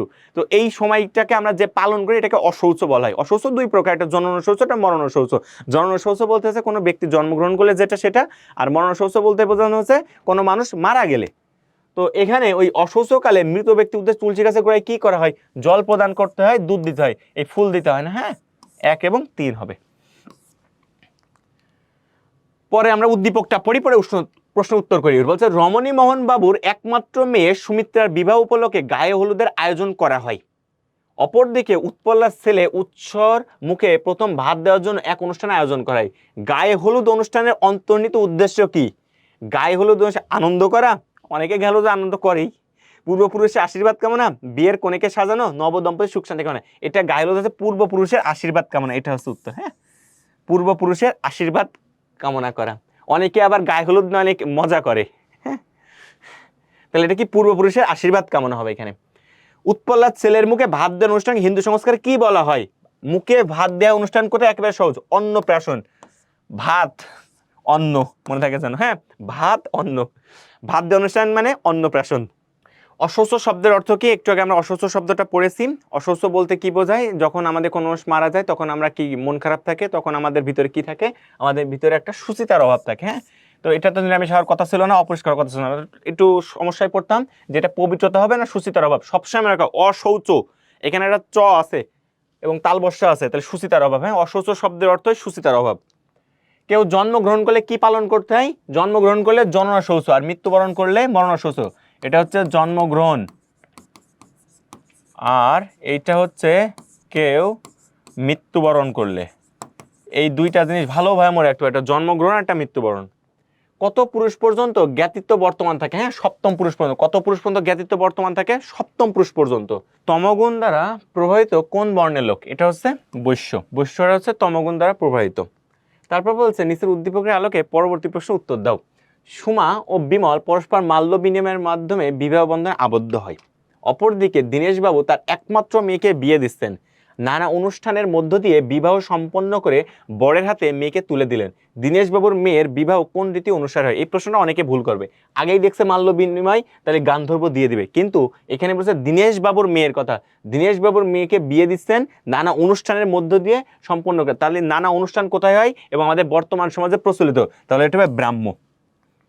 আর সুমা ও বিমলের বিবাহ, আর সুমা ও বিমলের বিবাহটি হচ্ছে মাল্য বিনিময়ের মাধ্যমে। তাহলে এটা গান্ধর্ব বিবাহ, এটা তো বর্তমান সমাজে প্রচলিত না, তাহলে এটা বর্তমান সমাজে প্রচলিত হবে না।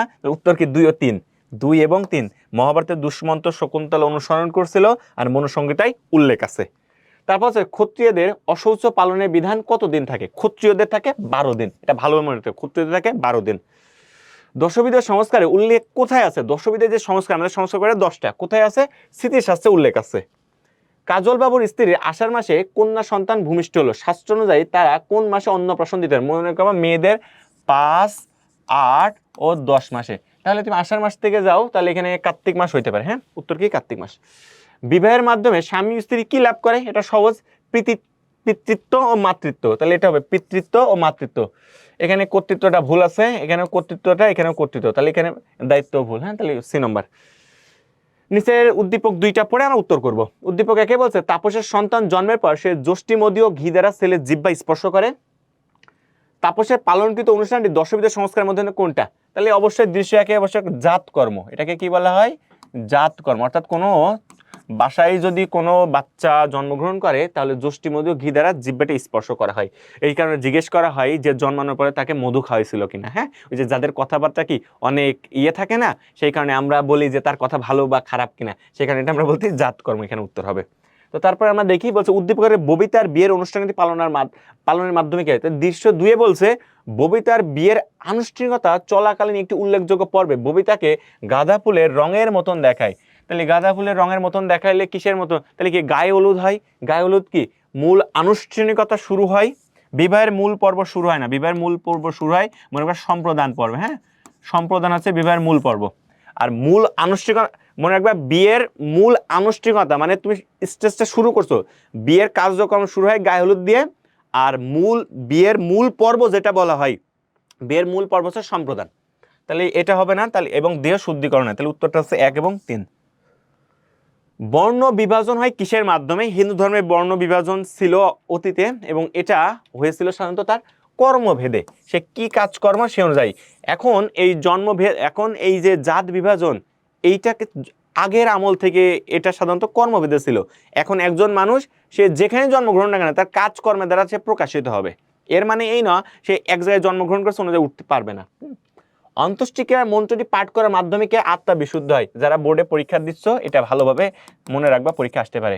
অন্ত্যেষ্টিক্রিয়ার মন্ত্রটি পাঠ করার মাধ্যমে আত্মবিশুদ্ধ হয়। আর যদি মনে করে কোশ্চেন কঠিন করবে, অন্ত্যেষ্টিক্রিয়া সেই মন্ত্রটা মুখস্থ করে রাখবা। নিচে উদ্দীপক গেলে পরবর্তী প্রশ্ন উত্তর দাও। দীপক বাবুর সন্তানের জন্মের দিন থেকে 6 মাস পূর্ণ হয়েছে। দীপক বাবুর সন্তানের জন্মের দিন থেকে 6 মাস পূর্ণ হয়েছে, এই জন্য সন্তানের কল্যাণ কামনায় বাড়িতে একটি সংস্কার পালন করে। দীপক বাবুর সন্তানের কল্যাণ কামনায় কোন সংস্কারটি পালন করে?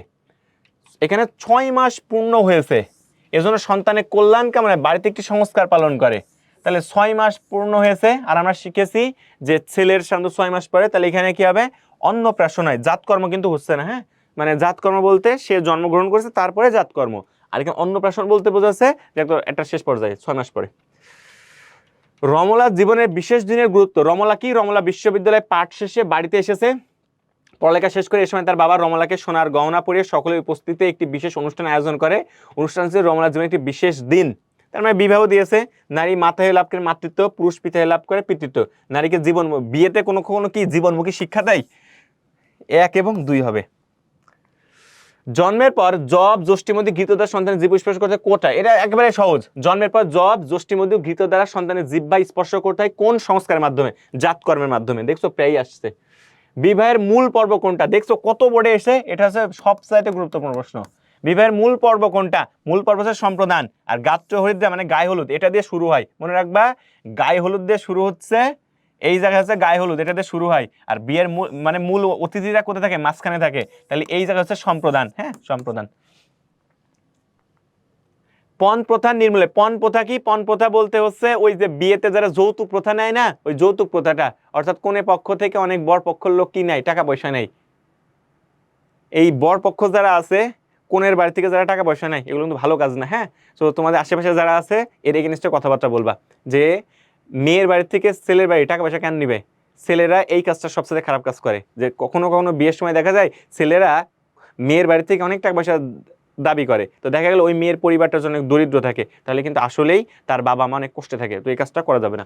তো এখানে বলছে পণ প্রথা নির্মূলে কি প্রয়োজন? কর্মমুখী শিক্ষার প্রয়োজন, গণসচেতন দরকার, সুশাসন দরকার। এক কথায় সুশাসনটা খুবই দরকার। ওই যে ছেলেটা ওই যে মেয়ের বাড়িতে বিয়ে করতে যাচ্ছে, ওই ছেলেটা মেয়ের বাড়ি থেকে যদি এই জিনিসপত্র দাবি করেই বিয়ে করে, তাহলে সে তো ভালো মানুষ না। ওকে, তাহলে আমরা দরকার পণ প্রথা নির্মূলে কি প্রয়োজন? এই তিনটা জিনিসই প্রয়োজন। সুমন চক্রবর্তীর বাবা সোমবারে মৃত্যুবরণ করেন। সুমন চক্রবর্তী কোন দিন তার বাবার আদ্যশ্রাদ্ধ করেন? এটা কি? বৃহস্পতিবার হবে।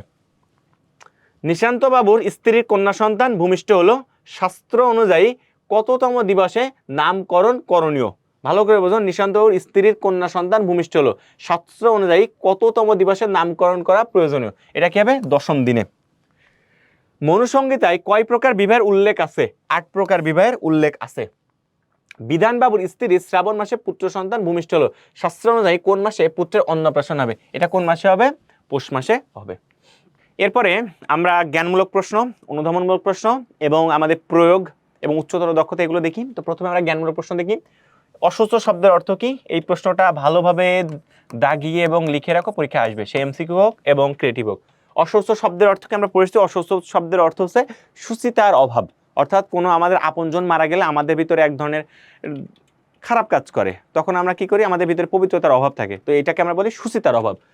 বৃদ্ধিশ্রাদ্ধ কাকে বলে? বৃদ্ধিশ্রাদ্ধ বলতে বোঝাচ্ছে আমাদের যে পরপুরুষ আছে, পূর্বপুরুষ আছে, এই পূর্বপুরুষদের প্রতি যে আমরা শ্রদ্ধা নিবেদন করি, এটাকে বৃদ্ধিশ্রাদ্ধ বলে। পণ কাকে বলে? একটু আগে আমরা বলেছি পণ কি? বিয়ের সময় ছেলে পক্ষ মেয়ে পক্ষ থেকে যদি কোনো কিছু দাবি দেওয়া করে, এটাকে পণ বলে। এটা সবচেয়ে ক্ষতিকর জিনিস, এটা যদি কেউ করে তুমি ডিরেক্ট তার এগেনস্টে দাঁড়িয়ে তোমার ভয়েস রেজ করবা, যেটা ঠিক না। সমাবর্তন কাকে বলে? এটা খুবই গুরুত্বপূর্ণ। সমাবর্তন হচ্ছে প্রাচীনকালে গুরুগৃহে পাঠ শেষ করে আসার দিনে গুরু অনেক ধরনের তোমার কথাবার্তা বলতো, যেন তুমি পরবর্তী জীবনে কি কি করবে, এই উপদেশগুলোকে সমাবর্তন বলে। এই সমাবর্তনের ধারাবাহিকতায় বর্তমানে তোমরা যারা ইউনিভার্সিটি লাইফে আসবে, তো ইউনিভার্সিটির পড়ালেখা শেষ করার একটা শেষ দিনে তো ঠিক সেম জিনিস কাজটা করা হয়, তোমাকে বিভিন্ন উপদেশ দেওয়া হয়। তাহলে আমরা বলতে পারি প্রাচীনকালে গুরুগৃহে পাঠ শেষ করার শেষ দিনে গুরু যে উপদেশটা দিতেন আমাদের পরবর্তী জীবনে কাজ করার জন্য বা পরবর্তী জীবন চলার জন্য, সেই দিনটাকে কি বলে? সমাবর্তন। বিবাহ কাকে বলে? বিবাহ বলতে বোঝায় যখন কোনো একটি ছেলে বা কোনো একটি মেয়ে কোনো শপথ বাক্য পাঠ করার মাধ্যম দিয়ে পরবর্তী জীবন চলাচল করার একটা যে রাস্তা বেছে নেয়, সেটা হচ্ছে বিবাহ। এখানে সেটা মালা দানের মাধ্যমে হতে পারে বা কোনো কিছু সাক্ষী রেখে হইতে পারে। তাহলে আমরা বলতে পারি মালা বিনিময়ের মাধ্যমে অথবা কোনো বাক্য শপথের বিনিময়ে বা কোনো কিছু সাক্ষী রেখে যখন পরবর্তী জীবনে চলার তারা একটা পথ বেছে নেয়, তখন তাকে বিবাহ বলে। আদ্য শ্রাদ্ধের পূর্ণ নাম হচ্ছে একদিষ্ট শ্রাদ্ধ। হ্যাঁ, আদ্য একদিষ্ট শ্রাদ্ধ। জাত কর্ম কাকে বলে? একটু আগেই পড়েছি, যদি কখনো কোনো বাসায় কোনো সন্তান হয়, তখন দধি অথবা মধু বা ঘৃতকর্ম দ্বারা তার জিহ্বাজি স্পর্শ করে, এটাকে জাতকর্ম বলে। বিবাহের মূল পর্ব কোনটা? বিবাহের মূল পর্ব হচ্ছে সম্প্রদান। ভালোভাবে মনে করো, বিবাহের মূল পর্ব সম্প্রদান। সম্প্রদান বলতে কারো হাতে তুলে দেওয়া। এখানে তার বাবা বা বাবা তুল্য কোনো ব্যক্তি ওই মেয়েকে কোনো ছেলের হাতে যখন তুলে দেয় এবং তখনই তার ভারটা ওখানে আসে, যেন তার দায়িত্বটা আজীবন সে নেয়, এটা সম্প্রদান। অন্নপ্রাশন কি? অন্নপ্রাশন বলতে হচ্ছে কোনো ছেলে বা মেয়ে কোনো বাসায় জন্মগ্রহণ করলে, ছেলে 6 মাস হইতে পারে এবং মেয়ের 5, 8, 10 মাস পরে আত্মীয় স্বজন এবং অনেক মানুষজনকে ডেকে বাসায় কোনো অনুষ্ঠান করে যে কাজকর্ম করা হয় এবং তার মুখে যে ভাতটা তুলে দেওয়া হয়, সেটা হচ্ছে অন্নপ্রাশন। তাহলে ছেলে এবং মেয়ের, বিশেষ করে ছেলের 6 মাস পরে, মেয়ের 5, 8 অথবা 10 মাস পরে বয়সে যখন তার মুখে অন্ন তুলে দেওয়া হয়, মানে তার এক কথায় সে ভাত খাওয়া শুরু করছে, এবং এই অনুষ্ঠানে অনেক মানুষকে নেয়। এটা একটা হিন্দু ধর্মের দশবিধ সংস্কার একটা অংশ, সেটাকে আমরা বলি অন্নপ্রাশন। বর্তমান সমাজে কোন বিবাহ অধিক প্রচলিত? এটা হচ্ছে ব্রাহ্ম বিবাহ। সংস্কার কি? সংস্কার বলতে নতুনত্ব বা কোনো প্রাচীন রীতিনীতি। এটা বিবাহ শব্দের অর্থ কি? ভার বহন করা। অন্ত্যেষ্টি শব্দের অর্থ কি? অন্ত্যেষ্টি শব্দের অর্থ শেষ ক্রিয়া। অন্ত্যেষ্টি মানে শেষ ক্রিয়া, অন্ত্যেষ্টি মানে শেষ, আর অন্ত্যেষ্টি ক্রিয়া মানে শেষ ক্রিয়া। স্মৃতিশাস্ত্রে কয়টি সংস্কারের কথা উল্লেখ আছে? 10টি সংস্কারের কথা উল্লেখ আছে। দশবিধ সংস্কারের মধ্যে সর্বশ্রেষ্ঠ কোনটি? দশবিধ সংস্কারের মধ্যে সর্বশ্রেষ্ঠ সংস্কার কোনটি? দশবিধ সংস্কার সর্বশ্রেষ্ঠ বিবাহ। বর্ণ বিভাজন হয় কিভাবে? বর্ণ বিভাজন হয় কর্মের মাধ্যমে। এরপরে আমরা অনুধাবনমূলক প্রশ্নগুলো একটু দেখি। অনুধাবনের প্রশ্ন প্রথমে বলেছে জন্মভেদে নাই বরং কর্মভেদেই বর্ণ বিভাজন, কথাটি ব্যাখ্যা করো। অর্থাৎ আমাদের হিন্দু ধর্ম অনুসারে অনেকেই ভাবে যে জন্মভেদে তার কাজকর্মগুলো নির্ধারিত হয়। অর্থাৎ আমরা হিন্দু ধর্মে 4টা ভাগে বিভক্ত করি, কাউকে ব্রাহ্মণ বলি, কাউকে ক্ষত্রিয় বলি, কাউকে বৈশ্য বলি বা শূদ্র বলি। এগুলো আসলে তার জন্ম অনুসারে হয় নাই, এগুলো সাধারণত তার বর্তমান আমরা যা চিন্তা চেতনা করতে পারি যে একজন ব্যক্তি যদি ব্রাহ্মণ ঘরেও জন্মগ্রহণ করে কিন্তু তার কাজকর্ম যদি খারাপ হয় তাহলে সে তাকে শূদ্র বলে পরিগণিত করাই যেতে পারে। অন্যদিকে যদি শূদ্রের ঘরে একটা কোনো বাচ্চা জন্মগ্রহণ করে, সে যদি পড়ালেখা এবং তার কাজকর্মে অনেক জ্ঞানী এবং অনেক ভালো হয়, তাকে আমরা ব্রাহ্মণ কাজকর্মের দ্বারা বিবেচিত করতেই পারি। তাহলে আমরা বলতে পারি সে শুধু জন্মগ্রহণ করার মাধ্যমে বিবেচিত হবে না, তার কাজকর্ম বা কর্মগুণ দ্বারা বিবেচিত হবে। সমাবর্তন অনুষ্ঠানটি কেন করা হয়? আমরা একটু আগে বলেছি, প্রাচীনকালে গুরু গিয়ে পাঠ শেষ করার পরে গুরু আমাদেরকে যে পরবর্তী জীবনে কি কাজকর্ম করতে হবে, কিভাবে চলতে হবে, যে বাণীগুলো শোনাতো সেটাকে আমরা সমাবর্তন বলতাম। বর্তমানে সমাবর্তনের ধারাবাহিকতা আমরা যখন বিশ্ববিদ্যালয়ে পড়ালেখা শেষ করি তখন একটা অনুষ্ঠান করে, এটা হচ্ছে সমাবর্তন।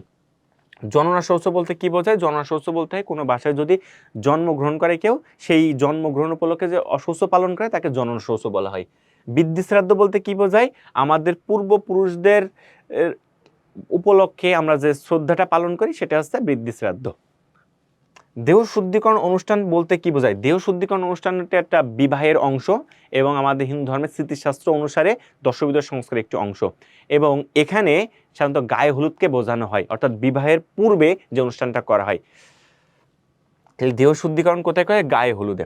অন্নপ্রাশন বলতে কি বোঝায়? অন্নপ্রাশন বলতে বোঝানো হয় আনুষ্ঠানিকভাবে কোনো ছেলে বা মেয়ের ভাত খাওয়ার যে একটা অনুষ্ঠান সেটা, এবং এটা সাধারণত কোনো ছেলের ক্ষেত্রে 6 মাস, কোনো মেয়ের ক্ষেত্রে 5, 8 অথবা 10 মাসে অনুষ্ঠানটা করা হয়, এবং অনুষ্ঠানে অনেক আত্মীয় স্বজন এবং অনেক মানুষকে অনুষ্ঠানে অতিথি করা হয়।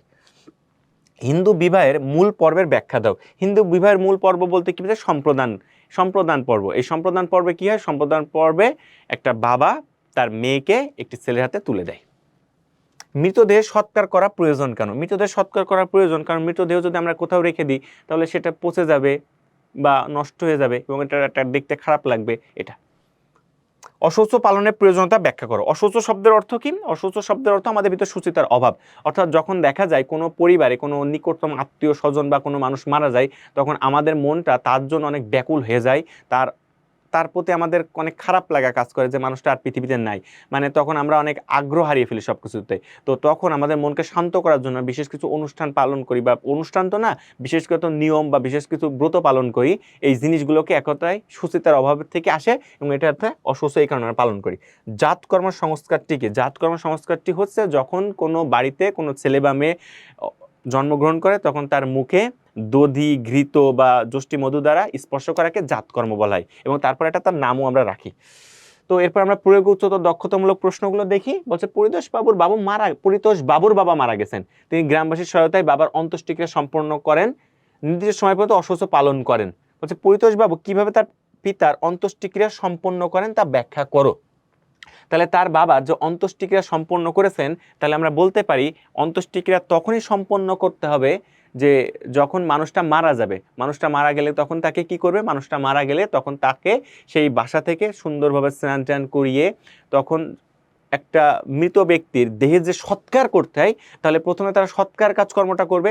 সৎকার করার পর তাকে শ্মশানে নিয়ে যাবে এবং শ্মশানে যাওয়ার পর যাবতীয় যে কাজকর্মগুলো করে সেটা করবে। তো এই কাজকর্ম করার ফলে পরিতোষ বাবুর ভিতরে কি হবে? এক ধরনের শূন্যতা কাজ করবে যে তার বাবাটা নাই। তো এই তার বাবাটা যেহেতু নাই তখন তার পরবর্তীতে কি করতে হবে? এক ধরনের অশৌচ পালন করতে হবে।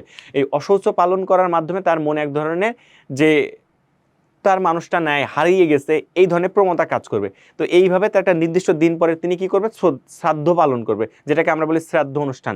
তো এইভাবে প্রথম থেকে শেষ পর্যন্ত কাজকর্মগুলো তিনি করবে, অন্ত্যেষ্টিক্রিয়া শেষ ক্রিয়া। তাহলে এখানে সৎকার পর্যন্ত যেতে হবে। তাহলে এখানে বলছে পরিতোষ বাবুর বাবা মারা গেছেন, তিনি গ্রামবাসীর সহায়তায় বাবার অন্ত্যেষ্টিক্রিয়া সম্পন্ন করেন, নির্দিষ্ট সময় পর্যন্ত অশ্বস্থ পালন করেন। তাহলে অন্ত্যেষ্টিক্রিয়া কিভাবে সম্পন্ন করেন আমরা এখানে বলতে পারি, তাহলে যেহেতু শ্রাদ্ধের কথা এখানে বলে নাই, তাহলে আমরা কোন পর্যন্ত যাব, একটা মৃত ব্যক্তির শ্মশানে যে মানে সৎকার পর্যন্ত তাকে যা যা করতে হবে সেই কাজকর্ম পর্যন্ত আমরা এখানে উল্লেখ করব। তারপর বলছেন পরিমল বাবু, অপরদিকে পরিতোষ বাবুর বন্ধু পরিমল চক্রবর্তী একটি অনুষ্ঠান পরিচালনা করছেন, সেখানে আসন, ছাতা, পাদুকা, বস্ত্র, অন্ন, জল, বিছানার প্রতি মন্ত্র উচ্চারণ উৎসর্গ করায় সবশেষে পিণ্ডদানের মাধ্যমে অনুষ্ঠান শেষ করে। ওই অনুষ্ঠানে অনেক আত্মীয় স্বজন সমাগম ঘটে। তাহলে পরিমল চক্রবর্তী একটা অনুষ্ঠান পরিচালনা করছে, তার পারিবারিক সামাজিক গুরুত্ব বর্ণনা করে। পরিমল চক্রবর্তীর যে অনুষ্ঠান করা হচ্ছে সেটা হচ্ছে শ্রাদ্ধ অনুষ্ঠান। তাহলে শ্রাদ্ধ অনুষ্ঠানে অনেক মানুষকে ডাকা হয় এবং শ্রাদ্ধ অনুষ্ঠানে পিণ্ডদান করা হয়, কারণ শ্রাদ্ধ অনুষ্ঠান হচ্ছে অন্ত্যেষ্টিক্রিয়ার একেবারে শেষ ধাপ। এখানে চিত্র 1 এবং চিত্র 2 দুইটা জায়গা আছে, একটা হচ্ছে নতুন জীবন এবং একটা হচ্ছে কষ্টের জীবন, একটা হচ্ছে একটা হচ্ছে সুখের জীবন, একটা দুঃখের জীবন। কারণ এখানে একজন মানুষ, একটা ছেলে এবং একটা মেয়ে আছে। চিত্র 1 সামাজিক অনুষ্ঠান, এটা বিবাহ অনুষ্ঠান। তো এখানে বিবাহ একটা সামাজিক অনুষ্ঠান হিসেবে তার গুরুত্ব অপরিসীম। এখানে একটা ছেলে এবং একটা মেয়ে তারা একটা নতুন জীবনে প্রবেশ করে এবং সেই জীবনটা তাদের কেবল শুরু, অর্থাৎ তারা সামাজিকভাবে অনেক মানুষকে সেখানে আতিথ্যতা প্রদান করে, একটা খুব সুখী বা খুবই একটা খুশির অনুষ্ঠান হিসেবে বলা যাইতে পারে। ফলে এটা সামাজিক গুরুত্ব আছে, এখানে অনেক মানুষের মিলন মেলা ঘটে, অনেকের দেখা সাক্ষাৎ ঘটে এবং তাদের জীবনটাও একটা নতুনত্বে পরিপূর্ণতা পায়। অপরদিকে চিত্র 2 হচ্ছে সামাজিক প্রভাব, তোমার পাঠ্যপুস্তক আলোকে বিশ্লেষণ করো। এখানে দেখা যাচ্ছে একটা মানুষের একটা সৎকার কাজকর্ম চলছে। সৎকার বলতে বোঝাচ্ছে যখন কোনো মানুষ মারা যায় তখন সেখানে বিষাদ নেমে আসে, অর্থাৎ মানুষটা পৃথিবীতে থাকে না।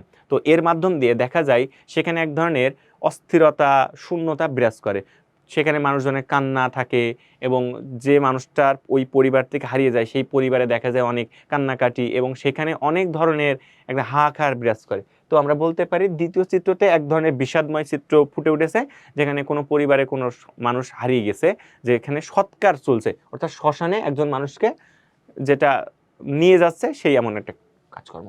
তো দেখতে দেখতে আমরা এই অধ্যায়টা শেষ করলাম। এরপর আমরা পড়বো অধ্যায় 6, যোগ সাধনা। হ্যাঁ, আমরা কোনো সাধনা সেটা যোগের মাধ্যমে করবো, হ্যাঁ, ইয়োগা যেটাকে আমরা বলি, হ্যাঁ সেটা। তো এটা আমরা পড়ার প্রথমেই আমরা দেখি, অ্যানালাইসিস করি। এখানে আমরা যদি একটু দেখি, এখানে 48টি সৃজনশীল প্রশ্ন এসেছে এবং এমসিকিউ এর কথা যদি বলি 22, 19, 16, 15, 14 অর্থাৎ 20 রেঞ্জের আছে। তার মানে বলতে পারি এই অধ্যায়টা অনেক গুরুত্বপূর্ণ এবং তোমাদের মতন আমিও যখন স্টুডেন্ট ছিলাম, এটা সকলের সত্য কথা, অনেকের কাছে এই অধ্যায়টা অনেক কঠিন লাগে, আবার অনেকের কাছে অধ্যায়টা সহজ লাগে।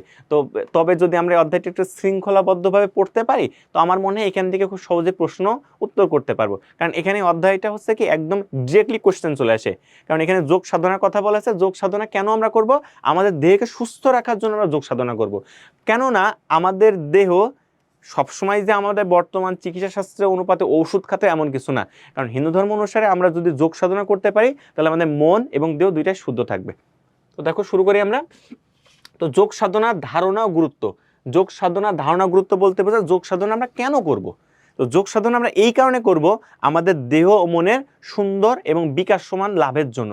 কারণ অনেক সময় দেখা যায় আমরা কোনো কাজ করছি, একঘেয়েমি লেগে গেছে বা আমরা অনেক অসুস্থ, তখন যদি আমরা সুস্থ মনে সুন্দরভাবে যোগ সাধনা করি তাহলে আমাদের মনটা শান্ত হবে। সবসময় মনে রাখবে, আমাদের মন যদি শান্ত থাকে বা মন যদি ভালো থাকে দেহ ভালো থাকবে, আর দেহ ভালো থাকতে আমাদের কাজ করার ইচ্ছা জাগবে। তাহলে প্রথম কাজ হচ্ছে কোনো কিছু অর্জন বা জয় করার জন্য আমাদের মন ভালো রাখা প্রয়োজন। আর এই মন ভালো রাখা প্রয়োজন থাকার উদ্যোগেই প্রথমে আমাদের যে কাজটা করতে হবে, যোগ সাধনাকে আমাকে গুরুত্ব দিতে হবে। তাহলে যোগ সাধনাকে যদি আমি গুরুত্ব দিতে পারি তাহলে যোগ সাধনার গুরুত্বের পাশাপাশি আমাদের মন দেহ দুইটাই ভালো থাকবে, এর ফলে আমরা যে কোনো কিছুতে জয়লাভ করতে পারবো। তো এখানে যোগ সাধনার পরে অষ্টাঙ্গ যোগের ধারণা গুরুত্ব। অষ্টাঙ্গ যোগের ধারণা গুরুত্বটা তুমি ভালো করে পড়বে, এটা পরীক্ষার জন্য খুবই গুরুত্বপূর্ণ। তারপর এখানে অষ্টাঙ্গ যোগের ধারণা গুরুত্ব একই বিষয়, যে বৃক্ষাসনের ধারণা। তোমাদের এখানে কয়েকটা আসন আছে, যে আসন পদ্ধতিতে তুমি যোগ সাধনাটা করবে। তো আমার কথা হচ্ছে, আমি এখানে কয়েকটা আসন আমি উল্লেখ করে দিচ্ছি, এগুলো একটু বেশি ভালো করে দেখবে, যে বৃক্ষাসনের ধারণাটা কেমন আর বৃক্ষাসন কেমন, এর পদ্ধতি ও প্রভাব। অর্থাৎ তুমি বৃক্ষাসনটা এখানে তুমি যে জিনিসটা করবা এই পদ্ধতিটা ভালো করে পড়বা। বৃক্ষাসনের পদ্ধতি এখানে কয়েকটা, মানে কিভাবে তুমি অনুসরণটা, বৃক্ষাসন মানে তুমি যে আসনটা অনুশীলন করবে। এই আসনটা দেখি বৃক্ষের মতন, তাহলে বৃক্ষের আসনটা তুমি কিভাবে অনুশীলন করবে সেই পদ্ধতিটা পড়বে। আর এর প্রভাবটা পড়বে। এর প্রভাবে আমাদের কি কি হয়, প্রভাব বলতে আমরা কি ফলাফল মানে কি লাভ করব সেটা। তাহলে প্রত্যেকটা আসনের কি করতে হবে, এই আসনটা কিভাবে পদ্ধতিতে আমরা অবলম্বন করব, আর এর ফলে আমাদের কি হবে, কোন রোগ থেকে আমরা মুক্তি লাভ পাবো বা আমাদের কি কি লাভ হবে। তারপর তো অর্ধ কূর্মাসন, এটা আমরা পড়বো, এর পদ্ধতিটা পড়বো, এর প্রভাবটা পড়বো, এটা কি পদ্ধতিতে করা হয় আর এর প্রভাবটা কি কি হয়। তারপর গরুর আসন পড়বো, এর পদ্ধতিটা কি, এর প্রভাব কি। তাহলে মোটামুটি আমাদের এখান থেকে ভালো কিছু পারবো। তারপর আমরা বহু নির্বাচনী প্রশ্নে আসি। প্রাণায়াম শব্দের অর্থ কি? শ্বাস প্রশ্বাস গ্রহণ ও ত্যাগকে কি বলে? প্রাণায়াম বলে। তো এত সময় আমরা অনেক কিছু পড়লাম, তো এবার দেখি আমাদের পরীক্ষায় কি কি প্রশ্ন আসতে পারে। তো প্রথমে আমরা বহু নির্বাচনী প্রশ্ন দেখি। হচ্ছে প্রাণায়াম শব্দের অর্থ কি? প্রাণায়াম শব্দের অর্থ শ্বাস প্রশ্বাসের একটা প্রক্রিয়া। শ্বাস প্রশ্বাসের প্রক্রিয়া জিনিসটা কি? আমরা কতটুকু শ্বাস নিতে পারি, কতটুকু ধরে রাখতে পারি, এই জিনিসগুলো। নিচের উদ্দীপকের আলোকে পরবর্তী প্রশ্ন উত্তর দাও। বলছে আদিত্য কোনো খাবারই হজম করতে পারে না, সে কারণে তার ক্ষুধাও পায় না। স্বাভাবিক বিষয়, হজম না করলে ক্ষুধা কিভাবে পাবে? সেজন্য সে ডাক্তার পরামর্শ ওষুধকেও কোনো উপকার পায়নি। এ থেকে পরিত্রাণের জন্য সে নিয়মিত একটি আসন অনুশীলন করে। অপরদিকে অদিতি খাটো হওয়ার কারণে একটি আসন নিয়মিত অনুশীলন করে। অদিতি কোন আসনটি অনুশীলন করে? মনে রাখবা, যারা খাটো তারা লম্বা হইতে চায়, তারা গরুর আসন করলে লম্বা হতে পারবে। তারপর আদিত্যের অনুশীলনকৃত আসনের মাধ্যমে কি হতে পারে? মস্তিষ্ক শান্ত, পায়ের পেশির ব্যথা ও হাড়ের ব্যথা সারে, দেহের ভারসাম্য ঠিক থাকে। তাহলে আদিত্য যে অনুশীলন করে, তাহলে বলতে মস্তিষ্ক শান্ত হয়, পায়ের পেশির ব্যথা ও হাড় ব্যথা সারে। তাহলে 1 ও 2, তাহলে আমরা বলতে পারি বি নম্বর উত্তর। যোগী ব্যক্তির মূল উদ্দেশ্য কি? যারা যোগী ব্যক্তি তাদের মূল উদ্দেশ্য কি? তপস্যা করা, জ্ঞান চর্চা করা, জগৎ হিত সাধন করা, ঈশ্বর সান্নিধ্য লাভ। সবসময় মনে রাখো, তাদের প্রধান উদ্দেশ্য হচ্ছে ঈশ্বরের সান্নিধ্য লাভ। সমাধি শব্দের অর্থ কি? সমাধি শব্দের অর্থ কি? ঈশ্বরের নৈবেদ্য অর্পণ, ঈশ্বরের যজ্ঞ অর্পণ, ঈশ্বরের চিত্ত সমর্পণ, ঈশ্বরের চিত্ত সমর্পণ, ঈশ্বরের নিকট তুমি সমর্পণ করছো সবকিছু। ডাক্তারের পরামর্শে শিল্পী দেবী বাঁকা মেরুদণ্ড সোজা করে নিয়মিত একটি আসন অনুসরণ করে। সে কোন আসন অনুশীলন করে? গরুর আসন, বৃক্ষাসন, হলাসন, বজ্রাসন। মনে রাখবা, গরুর আসন করে। কি করে? গরুর আসন। শ্বাস গ্রহণ ও ধারণ করাকে কি বলে? এটা একেবারেই পূরক এবং রেচক। এটা খুবই গুরুত্বপূর্ণ, এটা ভেরি ভেরি ইম্পর্টেন্ট। দেখো, এটা পূরক এবং রেচক। আধ্যাত্মিক কামধেনু কি? যোগ। এটাও গুরুত্বপূর্ণ। আধ্যাত্মিক কামধেনু কি? যোগ। তারপর বলছে জয়া প্রতিদিন একটি আসন অনুশীলন করে যেন তার দেহভঙ্গি লাঙলের মতন হয়। তাহলে লাঙল, এটা হল শব্দের অর্থ লাঙল, তাহলে একবারে বলবো এটা হলাসন। কারণ জয়ের অনুশীলনকৃত আসনটির নাম কি? হলাসন। জয়ের অনুশীলনকৃত আসনটির নাম কি? হলাসন। হল থেকে কি এসছে? লাঙল এসছে। জয় প্রতিদিন একটি আসন অনুশীলন করে যেন তার দেহভঙ্গি লাঙলের মতন হয়, তাহলে এটা অবশ্যই কি? হলাসন বা লাঙল আসন। এই আসনটি অনুশীলনের মাধ্যমে কি লাভ হয়? দেহের ভারসাম্য ঠিক থাকে, পেট ও উরুর পেশি সবল হয়, হজম শক্তি বাড়ে, পিঠে ব্যথা থাকলে তা দূর হয়। এটা মনে রাখবা, পিঠে ব্যথা থাকলে দূর হয়। এটা খুবই গুরুত্বপূর্ণ, ভালোভাবে পড়বে এটা, এটা খুবই গুরুত্বপূর্ণ। তারপর দেখো, শ্বাস গ্রহণ ও শ্বাস ত্যাগ প্রক্রিয়া কোন যোগের অন্তর্গত? তাহলে এটাকে আমরা বলতে প্রাণায়ামের অন্তর্গত। কিসের অন্তর্গত? প্রাণায়ামের অন্তর্গত।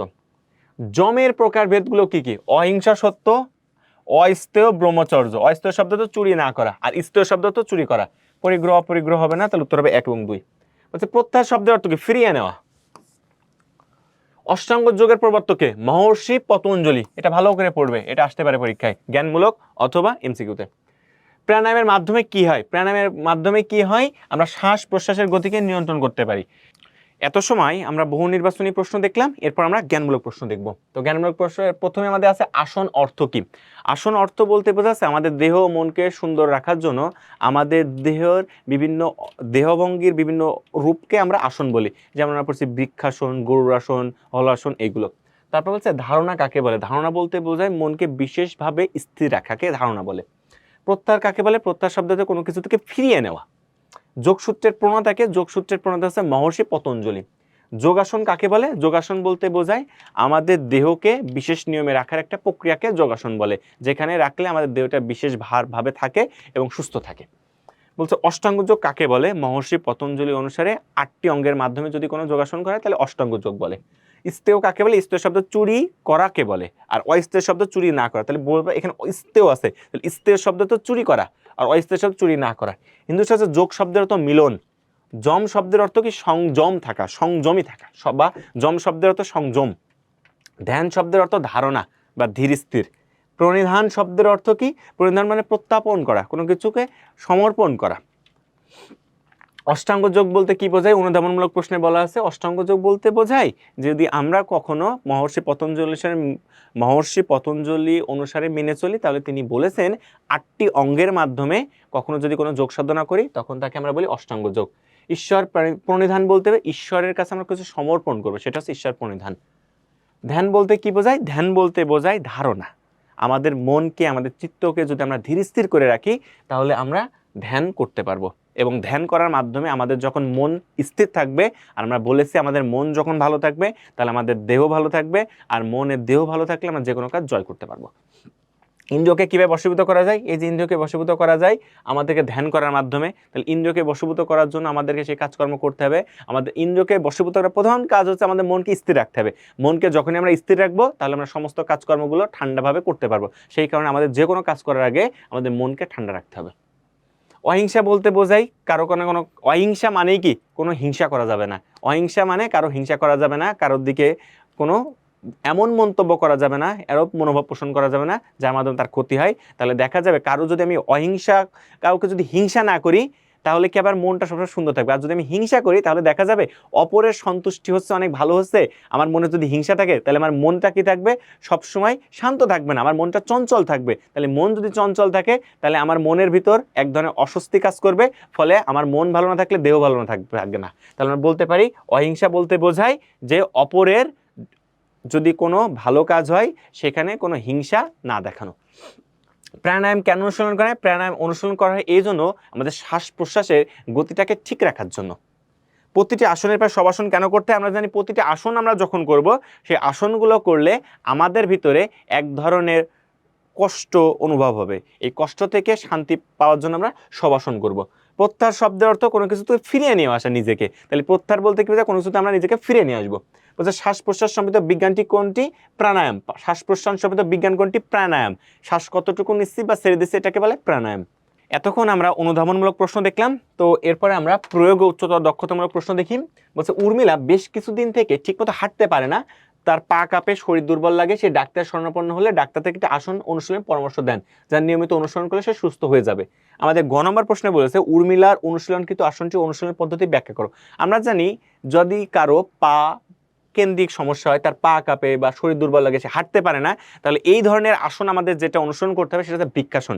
তাহলে আমার এখানে বৃক্ষাসন অনুশীলন আসন পদ্ধতি কিভাবে একটা মানুষ বৃক্ষাসন অনুশীলনটা করবে, আমরা একটু এই ক্লাসের আগেই বলেছিলাম যে আমাদের আসনের পদ্ধতিগুলো মুখস্থ রাখতে, প্রত্যেকটা আসনের 4টা 5টা 6টা করে পদ্ধতি আছে, 5টা স্টেজ। তাহলে 5টা স্টেপস আমাকে এখানে লিখতে হবে, প্রথমে কি করবে তারপরে কি করবে, এটা করলে আমাদের উত্তরটা হয়ে যাবে। তাহলে আমরা দেখলাম উর্মিলা যে অনুশীলন পদ্ধতি এটা হচ্ছে বৃক্ষাসন পদ্ধতি। অপরদিকে আমরা দেখলাম বিপুল বাবু দীর্ঘদিন যাবৎ মেরুদণ্ড ব্যথা ও ডায়াবেটিক রোগে ভুগছিল, তার কাকার পরামর্শে সে নিয়মিত একটি আসন অনুশীলন করে, এখন সে সম্পূর্ণ সুস্থ। বিপুল বাবুর অনুশীলনগত আসনটির প্রভাব বিশ্লেষণ করো। তাহলে আমরা এমনিই বলতে পারি এটা কি একটা হলাসনের কথা বলেছে। তাহলে আমরা বিপুল বাবুর এই অনুশীলনগত আসনটির প্রভাব বিশ্লেষণ করব। তাহলে এই আসন করলে কি কি হবে, কি কি উপকার পাবে, এইগুলো আমরা লিখবো। তাহলে আমরা ক্লাসের প্রথমে আগে বলেছি আমাদের 3টা আসন আছে, এই 3টা আসন যদি আমরা পদ্ধতিগুলো মুখস্থ করি, এর প্রভাবগুলো মুখস্থ করি এবং এগুলো তাহলে ধরতে পারবো, তাহলে লিখতে পারবো, তাহলে আমাদের জন্য সুবিধা হবে। তো চলো এর পরবর্তীতে আমরা যাই অধ্যায় 8 ধর্মীয় উপাখ্যান ও নৈতিক শিক্ষা। এটা সবচেয়ে সহজ একটা চ্যাপ্টার, এটা খুব অল্প সময়ে খুব তাড়াতাড়ি নাম্বার তোলা যায়। 8 এবং এর পরবর্তী যে চ্যাপ্টারগুলো আছে প্রত্যেকটাই সহজ। তো এখানে আমরা যদি একটু অ্যানালাইসিস করি 2019 থেকে 2025 সালে এখানে সর্বমোট 31টি সৃজনশীল প্রশ্ন এসেছে এবং এমসিকিউ দেখো 6-9, কারণ অধ্যায়টার পৃষ্ঠাই খুবই অল্প, তো খুবই অল্প পৃষ্ঠা, এখানে অল্প পৃষ্ঠা পড়ে তুমি এতগুলো এমসিকিউ পাও, মানে এইগুলো এখানে প্রত্যেকটাই পারার কথা, এতগুলো এমসিকিউ। তো চলো আমরা সলভ করি, এটা খুবই সহজ একটা চ্যাপ্টার। তো এখানে মানব শব্দের অর্থ কি? মানুষ। মানব শব্দের অর্থ কি? মানুষ। তো এই মানব শব্দটাকে আমরা ভাঙতে পারি মনু প্লাস ইষ্ণ। তো এইটাকে আমাদের কি বলে? প্রকৃতি বলে। কোন শব্দের মূল অংশকে কি বলা হয়? প্রকৃতি বলা হয়। আর পরে যদি যুক্ত হয় তাকে আমরা কি বলি? প্রত্যয় বলি। মনে থাকবে? তাহলে এইটা হচ্ছে আমাদের প্রত্যয়, এটা কি? প্রকৃতি। রন্তি বর্মার মানবতা, এই গল্পটা আমরা পড়েছি, রাজা রন্তি বর্মার গল্প। রাজা রন্তি বর্মা এমন একজন মানুষ ছিলেন, একজন কৃষ্ণ ভক্ত রাজা ছিলেন। তিনি টানা 48 দিন অনাহারে ছিলেন। 49তম দিনে এক ভক্ত তাকে অল্প কিছু খাবার দেন। এখন কথা হচ্ছে কেন দেন? তো রাজা রন্তি বর্মা একটা অযাচক বৃত্তি গ্রহণ করেনি। অযাচক বৃত্তিটা কি? অযাচক বৃত্তি হচ্ছে কারো কাছে কিছু চাওয়া যাবে না, জোর করা যাবে না, লোকে যা কিছু দেবে সেটা খেতে হবে। তো এইভাবে 48 দিন কেটে গেল। 49তম দিন এসে এক ভক্ত তাকে কিছু খেতে দিল। তো তিনি এই খাবারটা খেতে যাচ্ছে 49তম দিনের দিন। তো তখন একটা বৃদ্ধ লোক আসে এবং তার পাশে একটা কুকুর থাকে।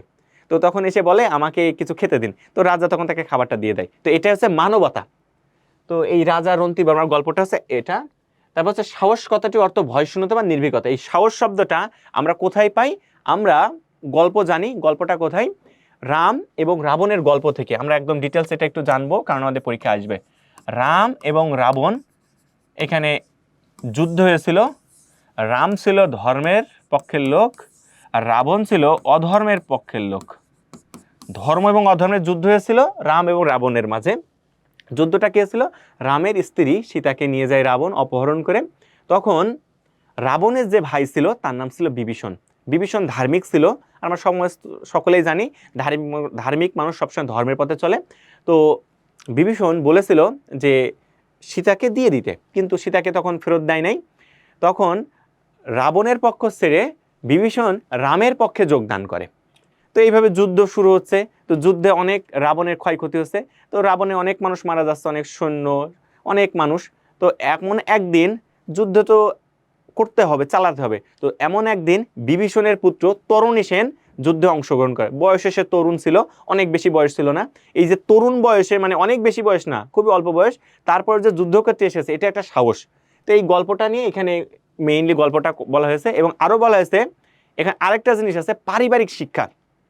ছোটবেলায় বিভীষণ যেহেতু ধার্মিক ছিল, ছোটবেলায় বলতে বিভীষণ যেহেতু ধার্মিক মানুষ, তার সন্তানকেও ধর্মের সবকিছু শেখাবে।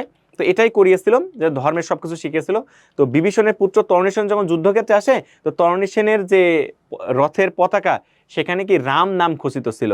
তো রাম নাম খচিত পতাকা এটা দেখায় যে আমি ধর্মের পথে আছি। আবার এখানেও শেখায় যে সাহস, যে তার নিজ ভূমিকে রক্ষা করার জন্য এগিয়ে আসা। তো যতই সে অধর্মের পক্ষে ছিল, যে নিজের ভূমিকে রক্ষা করার জন্য সাহস নিয়ে সে এগিয়ে এসেছিল। তো পরবর্তীতে বিভীষণ আসে এবং বিভীষণ এসে বলে যে বিভীষণ এসে রামকে বলে প্রভু ওই তরণী সেনের কথা বলে বলে এই এই এই ছেলেটাকে মারতে। তো তখন রাম কি করে? রাম তখন বৈষ্ণব অস্ত্র দিয়ে ওই ছেলেটাকে মারে। তো মারার পরে এই ছেলেটা যখন মৃত্যুবরণ করে, তখন বিভীষণ কাছে যে কান্নাকাটি করে। তো তখন রাম তাকে জিজ্ঞেস করে তুমি কান্নাকাটি কেন করছো? তখন বলে যে এটা আমার পুত্র।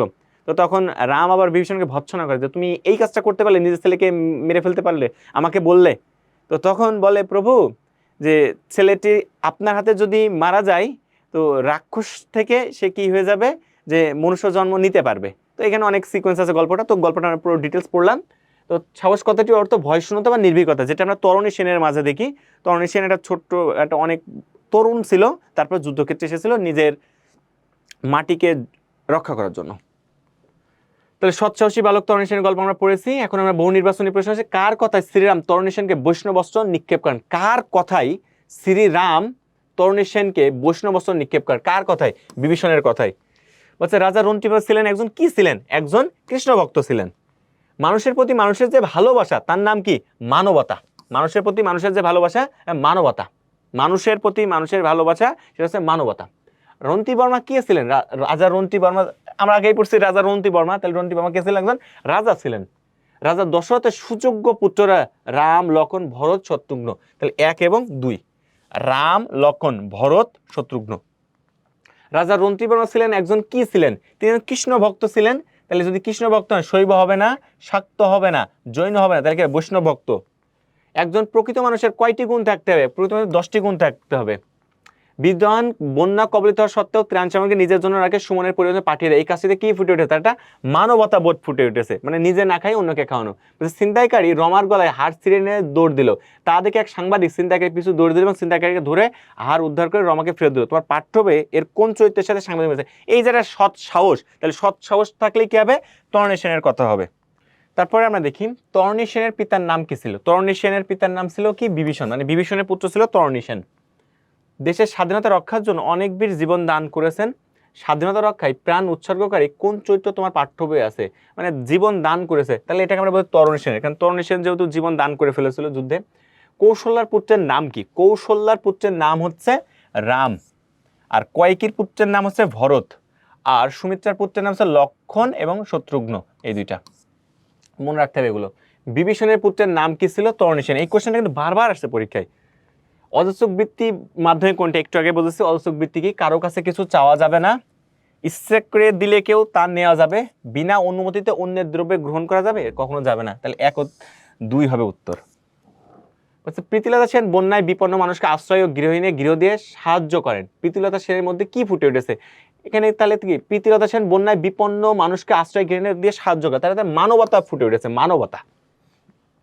মিতু নিজে অভুক্ত থেকে অন্যদের মাঝে তার খাবার বিলিয়ে দেয়, মিতুর কাজের মাধ্যমে কি প্রকাশ পেয়েছে? এখানেও কি পেয়েছে? মানবতা প্রকাশ পেয়েছে। সুমিত্রার পুত্রদের নাম কি? একটু আগে কিছু শিখেছে। সুমিত্রার পুত্রদের নাম কি? সুমিত্রা। তাহলে আমরা বলছি লক্ষণ এবং শত্রুঘ্ন, লক্ষণ এবং শত্রুঘ্ন। বীরের ধর্ম এবং কর্তব্য কি? ধর্ম রক্ষায় যুদ্ধ করা, অবশ্যই এটা তার কার্য।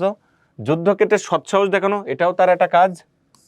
আমৃত্যু দেশের কল্যাণে নিজেকে উৎসর্গ করা, আমৃত্যু নিজের দেশের কল্যাণে অবশ্যই উৎসর্গ করা। তাহলে আমরা বলতে পারি এখানে 3টা হচ্ছে তার কাজ। শ্রীকৃষ্ণের চরণকে একমাত্র সম্পদ জ্ঞান করতেন কে? আমরা কি রাজা রন্তি বর্মার কথা পড়েছি, রাজা রন্তি বর্মা, এই যে এটা।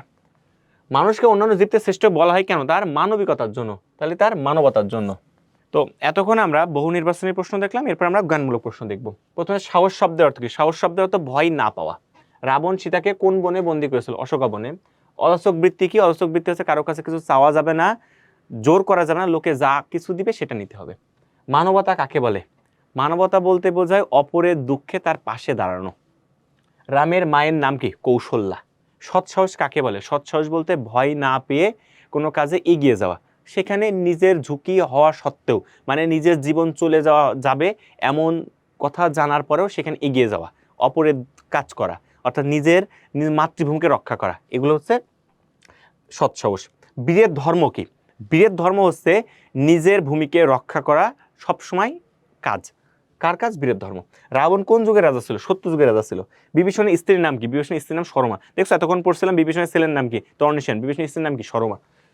অনুধাবনমূলক প্রশ্ন, শ্রী রামচন্দ্র মিত্র বিভীষণকে ভর্ৎসনা কেন করেছিল? ওই যে বিভীষণ বলেছিল তরণী সেনকে কি বৈষ্ণব অস্ত্র যোজনা করে মেরে ফেলতে, তো যখনই বৈষ্ণব অস্ত্র দিয়ে তাকে মেরে ফেললো, তখন তার পাশে যে বিভীষণ কান্নাকাটি করলো, তখন বিভীষণকে জিজ্ঞাসা করলো শ্রীরাম যে তুমি কান্নাকাটি করছো কেন? বলছে এটা আমার ছেলে। তখন বললো তুমি তোমার ছেলেকে মারতে বললে, তো তখন তাকে ভর্ৎসনা করেছিল, মানে ভর্ৎসনা বলতে খারাপভাবে কিছু বলা। বিভীষণ ভাইয়ের বিরুদ্ধে যুদ্ধে যোগদান করলে কেন? কারণ বিভীষণ ধর্মের পথের মানুষ ছিল, আর ধর্মের পথের মানুষ সবসময় ধর্মের ধার্মিকের সাথে থাকবে। তাহলে রামের সাথে ছিল এই কারণে, কারণ সীতাকে যখন হরণ করে নিয়ে আসে তখন রাবণকে বলেছিল যে তুমি সীতাকে ফেরত দিয়ে দাও রামের কাছে, কিন্তু রাবণ কথাটা শুনেছিল না, তো তখন সে ধর্মের পথে এসেছিল অধর্ম ত্যাগ করে। আচ্ছা, মানবতা ধর্মের অঙ্গ, ব্যাখ্যা করো। আমরা সকলে জানি, এটা মনে করি এটা একটা রাস্তা, আর এটা মনে করো আমাদের ধর্মের মোক্ষ লাভ। তাহলে এখানে যদি আমাদের আসতে হয় এই রাস্তা দিয়ে আসতে হবে, আর এই রাস্তায় সবসময় কি থাকে? এই রাস্তাতে কি থাকে? সততা। এই রাস্তায় কি থাকে? মানবতাবোধ। এই জিনিসগুলো থাকে, সততা, মানবতাবোধ থাকে। তাহলে মানবতাবোধ কি? মানবতাবোধ বলতে বোঝায় অপরের পাশে দাঁড়ানো, যদি অপর কষ্ট পায়। মানবতাবোধ বলতে অপর মানুষ যদি না খেয়ে থাকে তাকে কিছু খাওয়ানো। এই মানবতাবোধ কেন করছি? অপরের ভিতরে কি আছে? আত্মা আছে, তাকে যদি খুশি করতে পারি, আত্মার উপরে কে থাকে? ব্রহ্মা থাকে, তাহলে তাকে খুশি করা মানে ব্রহ্মাকে খুশি করা। তাহলে এই মানবতাবোধ একটা ধর্মের অঙ্গ। তাহলে আমাদের সকলেই আমরা ধর্মের পথে যেহেতু আছি, আর ধর্মের পথে কি সাধারণত 10টা জিনিস থাকে, যে মিথ্যা কথা না বলা, চুরি না করা, সকলকে সহায়তা করা, বিশেষ করে মানবতাবোধ, সততা, তারপর সৎসাহস, আর অনেক কিছু। তো মানবতাটা ধর্মের অঙ্গ, তাহলে অপরকে সহায়তা করাটা অঙ্গ, দ্যাট মিনস মানবতা ধর্মের একটা অঙ্গ। অযাচক বৃত্তি বলতে কি বোঝায়? অযাচক বৃত্তি বলতে বোঝায় কারো কাছে কিছু চাওয়া যাবে না, জোর করা যাবে না, লোকে যা কিছু ইচ্ছা করে দিবে সেটা খেতে হবে। সকল জীবের মধ্যে মানুষ শ্রেষ্ঠ কেন? সকল জীবের মধ্যে মানুষ শ্রেষ্ঠ এই কারণে মানুষের ভিতরে মানবতা বোধ আছে, অন্য কোনো প্রাণীর ভিতরে এই মানবতা বোধ নেই। কারণ তুমি যদি রাস্তাঘাটে হাঁটাচলা করো তাহলে দেখতে পারবে, বিশেষ করে ঢাকা শহরের কথা আমরা চিন্তা করি, এখানে বৃষ্টিতে অনেক মানুষ রাস্তায় ঘুমায় থাকে, অথবা এই শীতকালে অনেকে ঘুমায় থাকে। আমরা যখন রাস্তা দিয়ে যাই আমরা তখন মনে হয় মানুষটাকে যদি আমরা কিছু সাহায্য করতে পারতাম। এই যে একটা ফিলিংস আসে, একটা অনুভূতি আসছে যে তাকে সাহায্য করার একটা প্রবণতা, এটাকে বলে মানবতাবোধ। এই মানবতাবোধ থাকার কারণে আমরা অন্যান্য প্রাণীর থেকে মানুষ শ্রেষ্ঠ। তারপর সৎ সাহস বলতে কি বোঝো? সৎ সাহস বলতে বোঝায়, সাহস শব্দের তো ভয় না পাওয়া, আর সৎ সাহস বলতে বোঝায় আমার মৃত্যু হতে পারে তারপরে আমি এই কাজটা করতে যাচ্ছি, এটা হচ্ছে সৎ সাহস। তাহলে সাহস মানে ভয় না পাওয়া, আর সৎ সাহস বলতে বোঝায় আমার জীবন চলে যেতে পারে তারপরেও আমি এই কাজটা করব। সাধারণত যুদ্ধক্ষেত্রে বীরের ধর্ম হচ্ছে সৎ সাহস, অর্থাৎ নিজের ভূমিকে টিকিয়ে রাখার জন্য নিজের জীবনটাকে সে আত্মত্যাগ করতে পারে। তারপর বলছে ধর্মগ্রন্থ পাঠ করলে কি হয়? ধর্মগ্রন্থ পাঠ করলে তার পূর্ণ লাভ হয়, কারণ ধর্মগ্রন্থে অনেক ধরনের গল্প উপাখ্যান আছে এবং ধর্মগ্রন্থে তার অনেক জ্ঞান সে জানতে পারে। তরণী সেন কেন শ্রী রামচন্দ্রের বিরুদ্ধে যুদ্ধে গেলেন? ওই যে তরণী সেন যুদ্ধ গেল এই কারণে যে তরণী সেন তার ভিতরে সৎসাহস ছিল। সৎসাহস ছিল এই কারণে সে ধর্মের পথে ছিল, আর ধর্মের পথে থাকলে তাকে সৎসাহস থাকতে হবে, কারণ ধর্মকে টিকে রাখতে হলে তাকে বলা হয়েছে নিজের জীবন চলে যাবে যাবে কোনো সমস্যা নাই, কিন্তু তোমার যে মাতৃভূমি আছে এই মাতৃভূমিকে তোমাকে রক্ষা করতে হবে। তাহলে তরণী সেন যেহেতু রাবণের ওখানে ছিল এবং সেটা তার একটা মাতৃভূমি, তাহলে এই মাতৃভূমিকে রক্ষা করার জন্য তাকে যে কোনোভাবে যুদ্ধে অংশগ্রহণ করতে হবে। আর এই যুদ্ধে অংশগ্রহণ করার জন্য তিনি রামচন্দ্রের বিরুদ্ধে গেছিলেন, কারণ তিনি সৎসাহসের বিরুদ্ধে ছিল, সৎসাহসের পক্ষে ছিল। তো এখন আমরা দেখি প্রয়োগ উচ্চতর দক্ষতামূলক প্রশ্ন। এখানে দৃশ্যকল্প একে বলা আছে সমীর ছিল কৃষ্ণ ভক্ত। একদিন সমীর দেখলো এক ভিক্ষুক ক্ষুধায় ভীষণ কাঁপছে, তখন সমীর নিজের ক্ষুধার পরিণতি উপেক্ষা করে নিজের সমস্ত খাবার ভিক্ষুককে দিয়ে দিল। খাবারকে ভিক্ষুক জানো তার পেট ভরে নাই। দৃশ্যকল্প একের প্রাপ্ত শিক্ষা থেকে কিভাবে দরিদ্রের সেবায় আত্মনিয়োগ করা যায় তা তোমার পাঠ্যপুস্তকের আলোকে ব্যাখ্যা করো। দৃশ্যকল্প একের প্রাপ্ত শিক্ষা থেকে কিভাবে দরিদ্রের সেবায় আত্মনিয়োগ করা যায়। আমরা গল্প পড়েছিলাম রাজা রন্তি বর্মার গল্প। রাজা রন্তি বর্মা কি করেছিল? একটা অযোগ বৃত্তি গ্রহণ করেছিল, তারপরেও খাবার কিছু পেয়েছিল, 49টার মধ্যে খাবারটা দিয়ে দিয়েছিল। এই খাবারটা কি একটা মানবিকতা বোধ পেয়েছি। এই মানবিকতা বোধ বলতে বোঝায় অপরের দুঃখ কষ্টকে নিজেকে কি করা, তার পাশে থাকা। তো ঠিক সিমিলার জিনিস দৃশ্যকল্প একের প্রাপ্ত শিক্ষা থেকে দরিদ্রের সেবায় আত্মনিয়োগ করা যায়, তা আমার পাঠ্যপুস্তকের আলোকে আমরা ব্যাখ্যা করতে পারবো রাজা রন্তি বর্মার গল্পের কাহিনী দিয়ে। তারপর দৃশ্যকল্প 2 বলছে সুপর্ণা একদিন বিশ্ববিদ্যালয় থেকে ফেরার পথে এক ছিনতাইকারী তার গলার চেন নিয়ে পালানোর চেষ্টা করে। এমন সময় পথচারী সুমন জীবনের ঝুঁকি নিয়ে, দেখো জীবনের ঝুঁকি নিয়ে, তাহলে সৎসাহস, ছিনতাইকারীকে ধরে চেনটি উদ্ধার করে সুপর্ণাকে ফেরত দেয়। তাহলে দৃশ্যকল্প 2 সুমন কার আদর্শে উজ্জীবিত হয়ে উক্তি কাজটি করেছে বিশ্লেষণ করো। তাহলে এখানে আমরা বলতে পারি সৎসাহস তরণী সেন। তরণী সেন অবশ্যই জানতো যে সবসময় ধর্ম জয়ী হবে, অর্থাৎ শ্রী রামচন্দ্র জয়ী হবে, তারপরেও তরণী সেন এই যুদ্ধে অংশগ্রহণ করে। তাহলে আমরা বলতে পারি এটা তরণী সেনের সৎসাহসের গল্প। তো এখানে আরেকটা আছে, সুমনবাবু দেশকে গভীরভাবে ভালোবাসেন, দেশের ক্যান্টিনে যুদ্ধ করে দেশের স্বাধীনতা রক্ষা করেছেন, দেশের জীবন দিতেও তিনি সদা প্রস্তুত ছিলেন, তাই দেশের বিজয়ে তিনি গৌরবান্বিত বোধ করেন।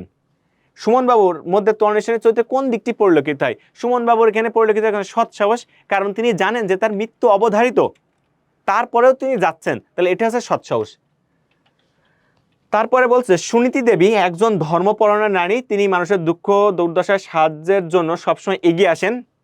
কেউ যদি তার কাছে কিছু চাইতে আসে কখনো খালি হাতে তাকে ফিরিয়ে দেন না, তার কাছে যা কিছু থাকে সবটাই দিতে প্রস্তুত থাকেন। তাহলে সুনীতি দেবীর মধ্যে যে নৈতিক গুণের প্রকাশ ঘটেছে তা পাঠ্যপুস্তকে বিশ্লেষণ করো। তাহলে এখানে আমরা রাজা রন্তি বর্মার গল্প বলতে পারি, কারণ রাজা রন্তি বর্মার কাছে যতটুকু ছিল তিনি দিয়ে দিয়েছিলেন। তাহলে এই অধ্যায়টিতে তুমি জাস্ট 2টা গল্প পড়লে তুমি উত্তর করতে পারবা, একটা রাজা রন্তি বর্মার গল্প আর রাজা তরণী সেনের গল্প। তাহলে এই অধ্যায়টা তোমার জন্য খুবই সহজ, এখান থেকে নাম্বার তুমি তুলতে পারবে। বিশেষ করে সৃজনশীল প্রশ্নের জন্য আগে থাকতে রেডি থাকবে যে সৎ সাহসের জন্য আমি কি লিখবো আর অন্যদিকে মানবতাবোধের জন্য কি লিখবো। তাহলে তুমি যদি এখানে একটু ভালো করে নোট ডাউন করতে পারো কি কি লিখবে, তাহলে এখান থেকে অনায়াসে সৃজনশীল প্রশ্নগুলো খুব ভালো করে লিখতে পারবে। কারণ গল্প তো গল্প, কারণ তুমি যদি না পড়ে যাও কি লিখবে এটা না ভাবো, তাহলে দেখো পরীক্ষার হলে তুমি যখন মুখস্থ করতে মানে বানাইতে যাচ্ছ গল্পটা, তখন তোমার টাইমটা কনজিউম হবে। কিন্তু এই গল্পটা তুমি যে আগে থেকে খাতায় নোট ডাউন করে দেবো কীভাবে লিখবে, তাহলে দেখা গেল তুমি আগে থাকতেই পরীক্ষায় একদম প্রি প্ল্যানেডভাবে লিখতে পারবে। তো এরপর আমরা যাবো অধ্যায় 9তে ধর্মপথ ও আদর্শ জীবন, মানে কোন পথকে অনুসরণ করলে আমাদের একটা আদর্শগত জীবন আসবে ওটা। তো এটা দেখো, এটা অনেক গুরুত্বপূর্ণ। এখানে প্রায় 59টা সৃজনশীল প্রশ্ন এসেছে এবং এমসিকিউ অনেক এসেছে, মানে আমরা বলতে পারি এই অধ্যায়টা কি অনেক গুরুত্বপূর্ণ, যেখান থেকে অনেকগুলো সৃজনশীল প্রশ্ন এসেছে। ধর্মপথ ও আদর্শ জীবন। ধর্মপথ কি? ধর্মপথ ন্যায়ের পথ, সত্যের পথ, অহিংসা, কল্যাণের পথ, যে পথ অনুসরণ করলে আমরা কি করতে মোক্ষ লাভ করতে পারবো। তো এখানে অনেক উপাখ্যান আছে। উপাখ্যান শব্দ তো গল্প, গল্প বলতে কি যে গল্পের আলোকে মানুষকে শেখানো হয়, ধর্মের গল্পের অনুসরণে মানুষকে শেখানো হয়, সেটা হচ্ছে উপাখ্যান। প্রণাম বা নমস্কারের ধারণা, অর্থাৎ কাউকে প্রণাম বা নমস্কার করা বলতে বোঝায় নত স্বরে কাউকে আমরা অভিবাদন জানাচ্ছি, এটা। তো এরপরে আমাদের বহু নির্বাচনী প্রশ্ন রয়েছে। প্রথমে বলছে ধর্মের বাহ্য লক্ষণ কয়টি? ধর্মের বাহ্য লক্ষণ মানে ধর্মের লক্ষণ মানে দেখা যায় কয়টি? ধর্মের লক্ষণ বাহ্য লক্ষণ কয়টি? 10টি। খুবই গুরুত্বপূর্ণ প্রশ্ন, এটা খুবই ভেরি ইম্পর্টেন্ট। এটা হয় জ্ঞানমূলক প্রশ্নে আসবে না এমসিকিউতে আসবে। বলছে নিচের উদ্দীপক আলোকে পরবর্তী প্রশ্ন উত্তর দাও। লিটন ছিল ভীষণ বিষ্ণু ভক্ত, কিন্তু তার বাবা ছিল ঘোর বিরোধী। এ নিয়ে লিটনের সাথে প্রায়ই মতবিরোধ হতো। এক পর্যায়ে লিটনকে মেরে ফেলার চেষ্টা করলে একমাত্র ধর্মই লিটনকে রক্ষা করে। তাহলে লিটনের বাবার চরিত্রে তোমার পাঠ্যপুস্তকে কোন চরিত্রে ফুটে উঠেছে? একদম সহজ প্রশ্ন, লিটন ছিল ভীষণ বিষ্ণু ভক্ত। তাহলে আমরা এখানে জানি বিষ্ণু ভক্ত কে ছিল? প্রহ্লাদ ছিল। জলদেবী মুগ্ধ হয়েছিল কাঠুরার কিসেই? ওই আমরা গল্প পড়ছি সততাই। ধর্মের জয় উপাখ্যান থেকে আমরা কি শিক্ষা পেয়েছি? ধর্মের জয়, ধর্মই সবসময় কি ধার্মিককে রক্ষা করে। তো আমরা দুইটা গল্প পেয়েছি, ধর্মই সবসময় কি ধার্মিককে রক্ষা করবে। প্রহ্লাদকে রক্ষা করেছে ধর্ম। তো এরপরে আমরা দেখব জ্ঞানমূলক প্রশ্ন। তার আগে একটা কথা বলি, আমরা যে অধ্যায়টা পড়ছি এই অধ্যায়টিতে মাত্র দুইটি গল্প আছে।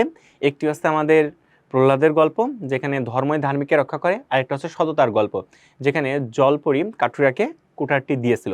তো এরপর আমরা জ্ঞানমূলক প্রশ্ন দেখি, নৈতিক মূল্যবোধ কাকে বলে?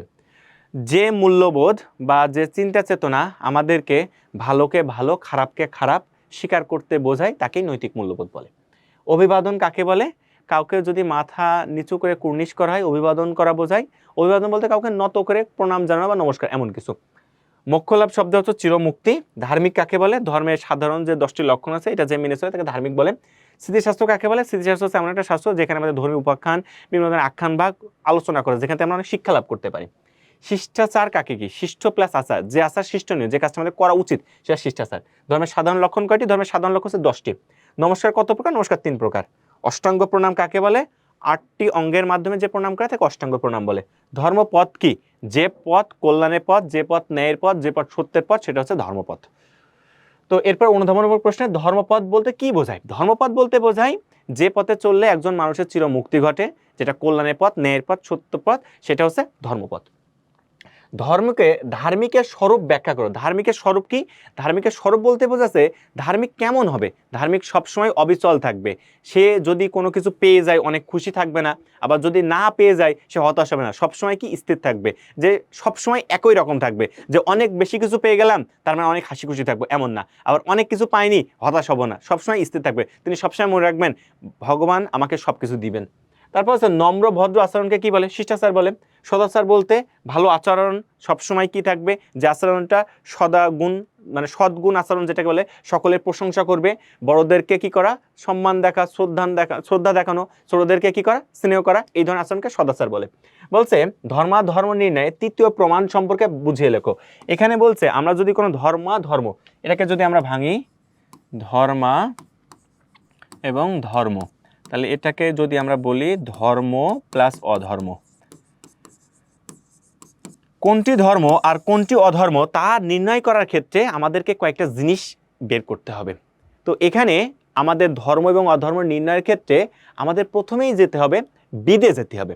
বেদ থেকে যদি পাই তাহলে ভালো, বেদ যদি না পাই তাহলে কোথায় যাব? স্মৃতিশাস্ত্রে যাব। স্মৃতিশাস্ত্রে যদি না যাই সদাচারে যাব। এই সদাচার বলতে বোঝাচ্ছে বিভিন্ন মনীষীর জীবনীর বা মনীষীর কথাবার্তা, সেটা যেমন একটু আগে আমরা সদাচার বলেছি, সদাচার বলতে বোঝায় ভালো আচরণ। এই আচরণটা আমরা কোথা থেকে শিখি? এই আচরণটা শিখি বিভিন্ন মনীষীর জীবনী থেকে। তাহলে বিভিন্ন মনীষীর উক্তি, বিভিন্ন মনীষীর কথা, সেগুলো করে সদাচার। এই সদাচার থেকে আমরা ধর্ম এবং অধর্ম শিখতে পারি। তারপরেও যদি উত্তর না পাই সেখানে যে বিবেকের বাণী। তাহলে আমাদের প্রশ্ন যেহেতু বলেছে ধর্ম নির্ণয়ের তৃতীয় প্রমাণ, তাহলে ধর্ম নির্ণয়ের তৃতীয় প্রমাণ হতে প্রথমে আমরা বেদে যাব। বেদে যদি না পাই স্মৃতিশাস্ত্র, এটা দ্বিতীয়। তৃতীয় হচ্ছে সদাচার। তাহলে ধর্ম নির্ণয়ের তৃতীয় প্রমাণ হচ্ছে সদাচার। 8টি অঙ্গযোগে প্রণাম করাকে কি বলে? অষ্টাঙ্গ প্রণাম বলে। আত্মমক্ষয় জগদিত্যায় চয়, মানে নিজের চিরমুক্তি ও জগতের কল্যাণ সাধন। এটা পরীক্ষায় খুবই আসবে, ভেরি ভেরি ইম্পর্টেন্ট।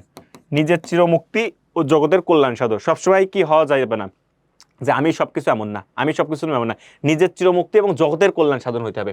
পঞ্চাঙ্গ প্রণাম বলতে বোঝায় 5টি অঙ্গের মাধ্যমে যে প্রণাম আমরা করি সেটাকে পঞ্চাঙ্গ প্রণাম বলে। বলছে জীব ব্রহ্ম না, মানে জীব ব্রহ্ম ছাড়া কিছুই না এমন কিছু। কাঠুরিয়া দরিদ্র থেকে মুক্তির কারণ ব্যাখ্যা করো। মুক্তির কারণ হচ্ছে ওই যে ধর্মের পথে চলতে গেলে কিছু পথ অনুসরণ করতে হবে। তার মানে তিনি যে মুক্তি পেয়েছে তার প্রধান কারণ সততা। ধর্মের পথ, সত্যের পথ, ন্যায়ের পথ, কল্যাণের পথ। তাহলে কাঠুরিয়া একজন সৎ মানুষ ছিল, তার সততার কারণে জলপরি কি হয়েছিল? খুশি হয়েছিল। এই কারণে তাকে কি দিয়েছিল?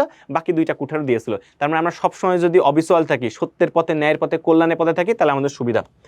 সততাকে উৎকৃষ্ট পন্থা বলা হয় কেন? সততাকে উৎকৃষ্ট পন্থা এই কারণে বলা হয় কারণ তুমি যদি একটি সৎ কথা বলো বা সত্য কথা বলো, তাহলে হবে কি তোমার আর কোনো মিথ্যা কথা বলা লাগছে না। কিন্তু একটা মিথ্যা কথা বলতে গেলে তোমাকে 1000টা মিথ্যা কথা বলা লাগবে। তো এই কারণে সত্য কথা বলতে গেলে তোমাকে কোনো কিছু ভাবা লাগে না। এই সত্য কথা বলার মাধ্যমে তুমি সবকিছু জয় করতে পারো। সেই কারণে সৎ জিনিস এবং সততা পন্থাই হচ্ছে উৎকৃষ্ট পন্থা। তো আমরা দেখি প্রয়োগে উচ্চতর দক্ষতামূলক প্রশ্নে সুবল ছিল হরিভক্ত, কিন্তু তার বাবা ছিল হরিবিদ্বেষী। এ নিয়ে বাবা ছেলের মধ্যে প্রায় মতবিরোধ দেখা যায়। এক পর্যায়ে সুবলকে বিভিন্ন হত্যা করার চেষ্টা করে। সুবলের চরিত্রের সাথে তোমার পাঠ্যপুস্তকে কোন চরিত্রে মিল আছে? আমি বলবো সুবলের চরিত্রের সাথে আমার পাঠ্যপুস্তকে প্রহ্লাদ চরিত্রে মিল আছে। প্রহ্লাদ ছিল সাধারণত শ্রী বিষ্ণু ভক্ত, তাহলে সুবল ছিল হরি ভক্ত, হরি মানে বিষ্ণু, তার বাবা ছিল হরি বিদ্বেষী, তার মানে আমরা বলতে পারি প্রহ্লাদের বাবা ছিল হরি বিদ্বেষী হিরণ্যকশিপু। এনে বাবা ছেলের মধ্যে প্রায় মতবিরোধ দেখা যায়, এক পর্যায়ে সুবলের মতো প্রহ্লাদকেও কি দেখা যায় বিভিন্ন হত্যা করার চেষ্টা করা হয়। তাহলে সেম জিনিস মিলে গেল। অপরদিকে গ্রামে বাস করতেন এক গরিব লোক, পাশের বন থেকে কাঠ কেটে বিক্রি করে সংসার চালাতেন, কখনো অসৎ কাজ করতেন না। গরিব লোকটির দারিদ্র দূর হলো। গরিব লোকটির সাথে পাঠ্যপুস্তকে কোন ঘটনা মিল আছে বিশ্লেষণ করো। তাহলে আমরা বলতে পারি গরিব লোকটির সাথে কার মিল আছে? গরিব লোকটি ওই যে একটা দরিদ্র কাঠুরিয়ার মিল আছে। একটা কাঠুরিয়া এক বনে কাঠ কাটতে যায়, পরে দেখা যায় তার কাঠটা পড়ে যায় জলের ভিতরে, তখন জলদেবী এসে তাকে কি বলে যে এই যে কুঠারটা প্রথমে সোনার কুঠার দেয়, পরে রূপার কুঠার দেয়, এই দুইটাই তাকে বলে। তখন যেহেতু সে সৎ ব্যক্তি, তার সততাই হচ্ছে তার সর্বোত্তম শক্তি, তখন সে বলে না, পরে তাকে সে বলে যে আমার একটা লোহার কুঠার, তো লোহার কুঠারটা আনলে লোহার কুঠারের পাশাপাশি তার সোনা এবং রূপার কুঠারটাও দিয়ে দেয়। তাহলে এখান থেকেই প্রমাণ হয় যে যে ব্যক্তি সৎ থাকে সবসময় সে জয়ী হয়। তাহলে আমরা বলতে পারি সততাই উৎকৃষ্ট পন্থা। তাহলে আমরা দেখতে পেলাম এই অধ্যায়টিতে মাত্র 2টা গল্প, আগের অধ্যায়ের মতন এই অধ্যায়ে যা 2টা গল্প, প্রহ্লাদের গল্প এবং দরিদ্র কাঠুরিয়ার গল্প। তাহলে আমরা এখান থেকে সৃজনশীল প্রশ্ন প্লাস এমসিকিউ উত্তর করতে পারবো। তাহলে আগে থাকতে আমরা যদি নোট ডাউন করে থাকি কোনটা কোনটা লিখতে হবে, তাহলে আমাদের জন্য সুবিধা হবে। তো এরপর আমরা দেখছি অধ্যায় 10, এটা আমাদের শেষ অধ্যায়, অবতার ও আদর্শ জীবন চরিত্র। তো এখান থেকে অনেক প্রশ্ন আসে, আমরা দেখি। তাহলে আমরা যদি একটু দেখি, এখান থেকে 55টা সৃজনশীল প্রশ্ন আসে। সবচেয়ে বেশি আগেরটা এসছে নবম অধ্যায়ে, এবং এরপরে অধ্যায় 10 এখানে 55টি সৃজনশীল প্রশ্ন, এবং এমসিকিউ মোটামুটি ভালোই আসে, 11, 14, 20, 15, 18, অর্থাৎ 15, মানে অন এভারেজ 15টা এসছে গত 7 বছরের অ্যানালাইসিসে। তাহলে আমরা বলতে পারি এই অধ্যায়টি আমাদের জন্য কত গুরুত্বপূর্ণ। তো আমরা দেখি অবতার। অবতার শব্দ 2 রকম, একটা পূর্ণাবতার, অংশাবতার। পূর্ণাবতার কি আমরা জানি, অবতার বলতে কি, অবতার বলতে অবতীর্ণ হওয়া। কেন অবতীর্ণ হচ্ছে? এই পৃথিবীতে যখন ভালো মানুষ খারাপ মানুষের দ্বারা নির্যাতিত হচ্ছে, অর্থাৎ ভক্ত যখন পাপী মানুষের দ্বারা মানে অত্যাচারিত হয়, তখনই ভগবান তার সৃষ্টিকর্মকে বাঁচানোর জন্য পৃথিবীতে অবতীর্ণ হন। এই অবতীর্ণ 2 প্রকার, পূর্ণাবতার, অংশাবতার। ভগবান যখন তার পূর্ণরূপে অবতীর্ণ হন তখন পূর্ণাবতার, ভগবান শ্রীকৃষ্ণ হচ্ছে পূর্ণাবতার। আর অংশাবতার হচ্ছে ভগবান তার কোনো একটা অংশ নিয়ে যখন পৃথিবীতে অবতীর্ণ হন তিনি অংশাবতার। তাহলে আমরা দেখলাম পূর্ণাবতার, অংশাবতার। এই অংশাবতার 10টা: মৎস্য, কুর্ম, বরাহ, নৃসিংহ, রাম, বলরাম, পরশুরাম, বুদ্ধ, কল্কি, এগুলো। তো এখানে অবতারের এখানে মন্ত্রটা ভালো করে পড়তে হবে। যদা যদাই ধর্মস্য গ্লানি ভবতি ভারত অভ্যুত্থান ধর্মস্য তদাং সৃজনং পরিত্রাণায় সাধুনা বিনাশায় চ দুষ্কৃতাম। অর্থাৎ পৃথিবীতে যুগে যুগে যখনই অধর্মের গ্লানি বেড়ে গেছে, সাধুরা অর্থাৎ ভক্তবৃন্দরা যারা কষ্ট পাচ্ছে খারাপ মানুষের দ্বারা, তখন আমি নিজেকে সৃজন করি, কারণ আমি আমার ভক্তদেরকে রক্ষা করি। এমন পৃথিবীতে অনেক এসেছে, অনেক অবতার এসেছে যে ধর্মকে রক্ষা করার জন্য, ধর্ম এবং ধার্মিককে রক্ষা করার জন্য। তো আমরা এই চ্যাপ্টারে বহু নির্বাচনী প্রশ্ন যদি পড়ি, দুষ্টের কাছে শ্রীকৃষ্ণ কেমন ছিলেন? দুষ্টের কাছে কেমন ছিলেন? দুষ্টের কাছে ভগবান, দুষ্টের কাছে অত্যাচারী, দুষ্টের কাছে পাশা, দুষ্টের কাছে ভয়ঙ্কর। চয়ন আমেরিকার শিকাগো শহরে অনুষ্ঠিত বিশ্ব ধর্মের ভক্তি দেন, তার এই আদর্শ কোন মহাপুরুষের সাথে সম্পৃক্ত? তাহলে আমরা বলতে পারি স্বামী বিবেকানন্দ কি করেছিলেন? বক্তব্য দিয়েছিলেন। এটা কিন্তু খুবই গুরুত্বপূর্ণ। শিকাগো ধর্মের সময় কত সালে অনুষ্ঠিত হয়? 1893 সালে। এটা খুবই গুরুত্বপূর্ণ, যে কোনো বোর্ডে এটা আসবে 1893 সালে। বেদান্তিকা ছোটবেলা থেকে কৃষ্ণের প্রতি গভীর শ্রদ্ধা ও ভালোবাসার সৃষ্টি হয়, তার সময় কাটে কৃষ্ণ ভজনে, সংসারে তার কোনো আগ্রহ নেই, অবশেষে তিনি নিজ কুটিরে ছেড়ে বৃন্দাবনে চলে যান। তাহলে এখানে আমরা কার সাথে কথা বলতে পারি? ভগিনী নিবেদিতা, মীরাবাই, শ্রীমা, এটা হচ্ছে মীরাবাইয়ের কথা বলতে পারি। তো এরপর আমরা কিছু জ্ঞানমূলক প্রশ্ন আসে, এগুলো দেখি, খুব গুরুত্বপূর্ণ। অংশাবতার কাকে বলে, পূর্ণাবতার কাকে বলে? আমরা বারবার এটা আলোচনা করেছি যে অবতার 2 প্রকার, একটা পূর্ণাবতার, একটা অংশাবতার। ভগবান যখন তার পূর্ণ রূপ নিয়ে পৃথিবীতে পূর্ণ ক্ষমতা নিয়ে পৃথিবীতে অবতীর্ণ হন পূর্ণাবতার, আর কিছু ক্ষমতার অংশ নিয়ে যখন অবতীর্ণ হন তাহলে অংশাবতার। অংশাবতার কয়টা? 10টা। তাহলে পূর্ণ ক্ষমতা নিয়ে যখন আসেন পূর্ণাবতার, কিছু ক্ষমতা নিয়ে যখন অবতীর্ণ হন তাহলে অংশাবতার। বিবেকানন্দের প্রকৃত নাম কি? নরেন্দ্রনাথ। অবতার কাকে বলে? অবতীর্ণ হওয়া। প্রভু নিত্যানন্দের প্রকৃত নাম কি ছিল? কুবের। সুশ্রুতের পিতার নাম কি ছিল? বিশ্বামিত্র। বিশ্বামিত্রের পুত্রের নাম কি? সুশ্রুত। চরক শরীরের কার্যকার্য কয়টি উপাদানের কথা বলেছে? 3টি উপাদানের কথা। স্বামী বিবেকানন্দ কার নিকট ত্যাগের মন্ত্রে দীক্ষিত হন? শ্রী রামকৃষ্ণ পরমহংসদেবের নিকট। চরক কেন পৃথিবীতে আবির্ভূত হন ব্যাখ্যা করো। পৃথিবীতে মানুষ রোগ শোক তাপে মানে এক কথায় রোগে বিপর্যস্ত হয়ে গেছে, তখন এই মানুষের কল্যাণের জন্য চরক পৃথিবীতে আবির্ভূত হন। ভারতীয় শল্যবিদ্যার জনককে? সুশ্রুত। শল্যবিদ্যা বলতে বর্তমান যে সার্জারি করা হয়, এই সার্জারির প্রথম যে মানুষটা শুরু করে বা ভারতীয় শল্যবিদ্যার জনক বলা হয় সুশ্রুতকে। মনে রাখবো, ভারতীয় শল্যবিদ্যার জনক হচ্ছে সুশ্রুত, আর চিকিৎসা বিদ্যার জনক হচ্ছে চরক। এই দুটো পরীক্ষায় প্রায় আসে। শল্যবিদ্যার জনককে সুশ্রুত, আর চরক কে বলা হয় চিকিৎসাবিদ্যার জনক। শরীরের কার্যকারিতার জন্য কয়টি দোষের কথা বলা আছে? 3টি দোষের কথা বলা আছে, একটু আগে আমরা দেখেছি। সত্যই সকল ধর্মের ভিত্তি, বুঝিয়ে লেখো। এই প্রশ্নটা খুবই গুরুত্বপূর্ণ, তোমাদের আসার সম্ভাবনা আছে। সত্য হচ্ছে সত্য এমন একটা গুণ বা সত্যি কথার এমন একটা শক্তি যা আর কোনো কিছু নেই। তুমি সত্য কথা বললে একটা কথাই যথেষ্ট, বাট মিথ্যা কথা বললে অনেক কথা বলা লাগবে। সত্য কথা বলার মাধ্যমে তুমি সব কিছু জয় করতে পারবা, মানে সত্যের মাধ্যম দিয়ে সব কিছু জয় করা পসিবল। আর সত্য যেহেতু ধর্মের পথ, তো ধর্মের পথ দিয়ে তুমি সব কিছু পাবে। আমরা যেভাবে জলপরি ও কাঠুরির গল্প পড়েছি, ওখানে কি সত্য কথা আছে, তার মানে সত্যি কথা বলে সব কিছু তুমি পার পেয়ে যাবা। তাহলে বলতে হবে সত্যই সকল ধর্মের ভিত্তি। কাকে ভারতীয় চিকিৎসা শাস্ত্রের জনক বলে? আমি একটু আগে বললাম ভারতীয় শল্যবিদ্যার জনক সুশ্রুত, আর ভারতীয় চিকিৎসা শাস্ত্রের জনক বলা হয় চরককে, কারণ চরক চিকিৎসা শাস্ত্রে অনেক কাজ করেছে। চরক সংহিতা আছে আরো তার লেখা। সকল ধর্মের লক্ষ্য ঈশ্বর লাভ, কারণ আমরা জানি প্রত্যেকটা ধর্মেরই কোনো না কোনো কিছু থাকে। যেমনই আমরা বলতে পারি প্রত্যেকটা ধর্মেরই লক্ষ্য হচ্ছে ঈশ্বর লাভ, কারণ প্রত্যেকেই চায় ঈশ্বরের সান্নিধ্য লাভ, সেখানে ঈশ্বরের কাছে সমর্পণে তার সমস্ত কাজকর্ম রাখে, যে আমি এই কাজকর্মগুলো ঈশ্বরের সমর্পণে দিব। কুবেরের নাম কিভাবে নিত্যানন্দ হলো? কুবেরের নাম নিত্যানন্দ হলো যখন গৌরাঙ্গ মহাপ্রভু এই নামটি তাকে দিলেন, এবং যখন তিনি এতটাই বিভোর ছিল, কুবের ছোটবেলায় অনেক মেধাবী ছিল, মেধাবী থাকার পরে সে কৃষ্ণ নাম ভজন করতো, তখন গৌরাঙ্গ মহাপ্রভুর সাথে দেখা হলো, তখন গৌরাঙ্গ প্রভু তাকে নামটা দিল। যত মত তত মত, এই উক্তিটি কি বলেছেন? শ্রীকৃষ্ণ পরমহংসদেব তিনি বলেছেন যত মত হবে তত মত, প্রত্যেকটা ধর্মেরই প্রধান লক্ষ্য ঈশ্বর লাভ। তো যত মত তত পথ বলতে বোঝাইছে তুমি যত মত বলবে তত পথ বের হবে, মানে যত তুমি রাস্তা দেখবে তত রাস্তা দিয়ে তুমি যেতে পারবে, এবং তোমার যতটা মত ততটা পথ। বলছে পূর্ণাবতার অংশাবতার, এর আগে একটু দেখেছি, যখন তিনি ভগবান যখন পূর্ণ ক্ষমতা নিয়ে পৃথিবীতে অবতীর্ণ হন পূর্ণাবতার, যখন কিছু ক্ষমতা নিয়ে অবতীর্ণ হন তখন অংশাবতার। তো এরপর আমাদের প্রয়োগ উচ্চতার দক্ষতামূলক প্রশ্ন আছে। দৃশ্যকল্পে একে বলা আছে শিল্পী দেবী ধর্নাঢ্য পরিবার জন্মগ্রহণ করেন, তিনি ছিলেন মা বাবার খুব আদরের। মাত্র 8 বছর বয়সে তিনি মাকে হারান, তার সুমধুর কণ্ঠের ভজন গান সকলকে মুগ্ধ করে। দৃশ্যকল্পে একে উল্লেখিত শিল্পীদের কর্মকাণ্ডে তোমার পাঠ্যবের কোন চরিত্রের সাথে সাদৃশ্যপূর্ণ?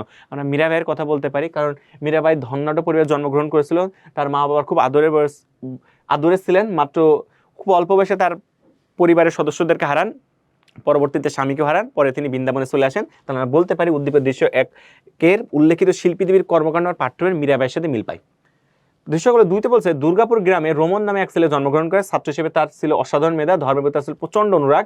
মাত্র 12 বছর বয়সে সে সংসার ত্যাগ করে এক সাধুর সাথে সন্ন্যাস যাত্রা করে। দৃশ্যকলে 2 উল্লেখিত সাধক সাধিকার জীবন বিশ্লেষণ করো। তাহলে আমরা এখানে কার? প্রভু নিত্যানন্দের কথা বলতে পারি, কারণ প্রভু নিত্যানন্দ অনেক মেধাবী ছিল, এবং পরবর্তীতে এই যে এখানেও যেটা বলেছে মেধা ছিল এবং ধর্মের প্রতি ছিল অনুরাগ। তাহলে আমরা বলতে প্রভু নিত্যানন্দেরও কি ছিল? অনেক ধর্মের প্রতি অনুরাগ ছিল। তাহলে এই অনুরাগের কারণে আমরা বলতে প্রভু নিত্যানন্দের সাথে মিল আছে।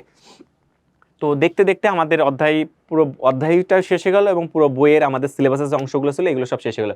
আমরা চাইবো এই বইটা যেভাবে তোমরা পড়ো তার সাথে এই ক্লাসটা যদি দেখো, তাহলে দেখা যাবে তোমার প্রচুর অনেক সহায়ক হবে। আমরা এখানে প্রত্যেকটা প্রশ্ন এমসিকিউ এবং সৃজনশীল প্রশ্ন আলোচনা করেছি, কারণ পরীক্ষায় বিগত সালে প্রত্যেকটা বোর্ডে এই প্রশ্নগুলো এসেছে। কারণ এইগুলো যদি তুমি একটু ভালোভাবে অ্যানালাইসিস করো, ভালোভাবে পড়ো, তাহলে তখন পরীক্ষার প্রস্তুতিটা অনেক ভালো হবে, সুন্দর হবে। তো তোমাদের সকলের জন্য শুভকামনা, সকলে ভালো থাকো, সুস্থ থাকো। তোমাদের পরীক্ষার জন্য সকলে আশীর্বাদ থাকলো, পরীক্ষার জন্য সকলে সর্বাধিক নাম্বার পাও।